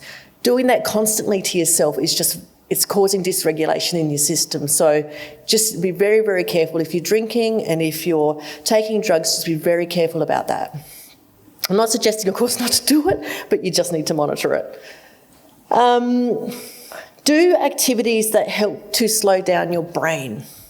So listen to music. Classical music is a really, really good way of relaxing. People might not like classical music, but there's been several studies which have shown, with kids in particular, if you play them classical music at night, it helps with behavioural issues. So that there's something about that type of music which relaxes your brain. Meditation, yoga are also good. Progressive muscle relaxation, all these things are extremely good at regulating your emotions and bringing you down. At times of acute stress, you can slow your breathing. So there's techniques you can do, and you can look them up on the internet, which help you to bring down your acute stress reactions. And it's called diaphragm breathing. So it's where you breathe from this part rather than up here, and you draw in really deep breaths for the count of 4, and then you hold, and then you release. Sometimes when you're feeling really anxious, it might be at the point of having to make a really critical decision. You can do that, and that will help you do that 5-6 times, and you'll instantly feel much calmer. The other really important thing is to remain connected. This is obviously very difficult during COVID. Many people can't see their family and friends interstate. If that's the case, there's video conferencing things that you can use, which I've found to be incredibly useful. Zoom being one of them. I don't know if anyone's heard of that. But you need to spend time with people you care about. In saying that, it's also okay to be alone. So a lot of people draw strength from their own company, whereas other people draw strength from being around others, and that's such an individual thing. But overall, you need to remain connected. Don't withdraw, don't social isolate, and don't push everyone away. It won't help you. Talk about your feelings with people who will understand. This not only helps you process what's going through your own mind, but it can also help the other person, because I can guarantee you, you're not the only if you're experiencing these things, you're not the only person in the room, in your family, in the community who are going through these things. And it might be that you bringing it up and talking about your feelings will help someone else enormously. Don't shut out those people who you are closest to. So many times I've seen people do this, particularly people with really entrenched trauma and PTSD. They push away their partners. We always treat the people closest to us the most poorly. Don't do it. That person is going to be your biggest source of support. And if you can bring them in and talk about your feelings and talk about how you're processing everything, then you can go through this together, and that's so incredibly powerful. The other thing, which is difficult when you're also drawn and you don't really have the capacity, but if any way you can do this, it's about helping other people if you have the capacity, only if you have the capacity. So lived experience is an absolute godsend in circumstances like these. No one will understand what you are going through more than someone else who's going through the same thing, okay? It's a shared experience thing. And if you can help other people, if you're feeling in a good place, it might only be one day that you're feeling in a good place, but on that particular day, try and reach out to somebody else and try and help them, because it'll be so rewarding for both you and them. The final thing is to remember that recovery takes time, and it really is such an individual thing. So this is something that's adapted from a recent handbook, and I've seen it quite a few times in relation to the most recent bushfire season. So, you know, when the bush, I wouldn't say you generally feel heroic in the honeymoon period right after you've been exposed to a bushfire, but anyway, when you've been exposed to something like this, there is this period afterwards where all the support is flooding in, okay? Everyone's there to help you. All of your friends come forward. The media's on your side. You know, there's money being poured into the community. There's been things offered. There's services offered. And that's what they're talking about here by a heroic or honeymoon kind of period. You're having this shared experience with other people. There's a banding together. People are relying on each other. It's in some ways, it can be a nice thing, okay? Despite the fact that you've experienced something absolutely horrendous. Then what happens is time goes on, as it has since the bushfires, and now you've got COVID in here as well, and then these things start to happen. So you drop, okay? You get disappointed because things aren't really working out how you wanted to. People aren't responding to you anymore like you thought they were. You know, you might have wanted to build a house that's been, you know, held up by something, or you can't get the resources in to do that. You get disappointed, you get angry, you're frustrated, you start having disputes, you get caught in red tape, and you feel like you're losing support, and you get exhausted. Okay, so people in this room are going to be anywhere along this curve. And it's difficult. And when you're down here, it's really the first 3 days when you're in that sort of elevated period, and then you've got this whole 1 to 3 year period where you're in this dip, and you can move along that. You know, one day you can feel like you're exhausted, the next day you can start to be going up a bit and something works out and it feels okay, but overall there is this dip. And so I think what everyone needs to remember is that everyone will be going through the same thing at different times, but they will be going through the same thing. And so the most important point is that you come out of it. Everyone will come out of it. Maybe not everyone, but most people will come out of it.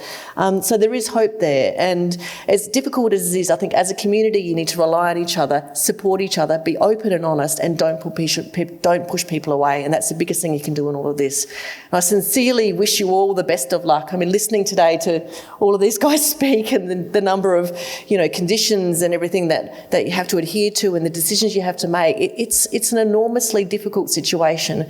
And I really hope that everyone's fine here, but please reach out to each other because it's just going to help you as much as you need. Thank you.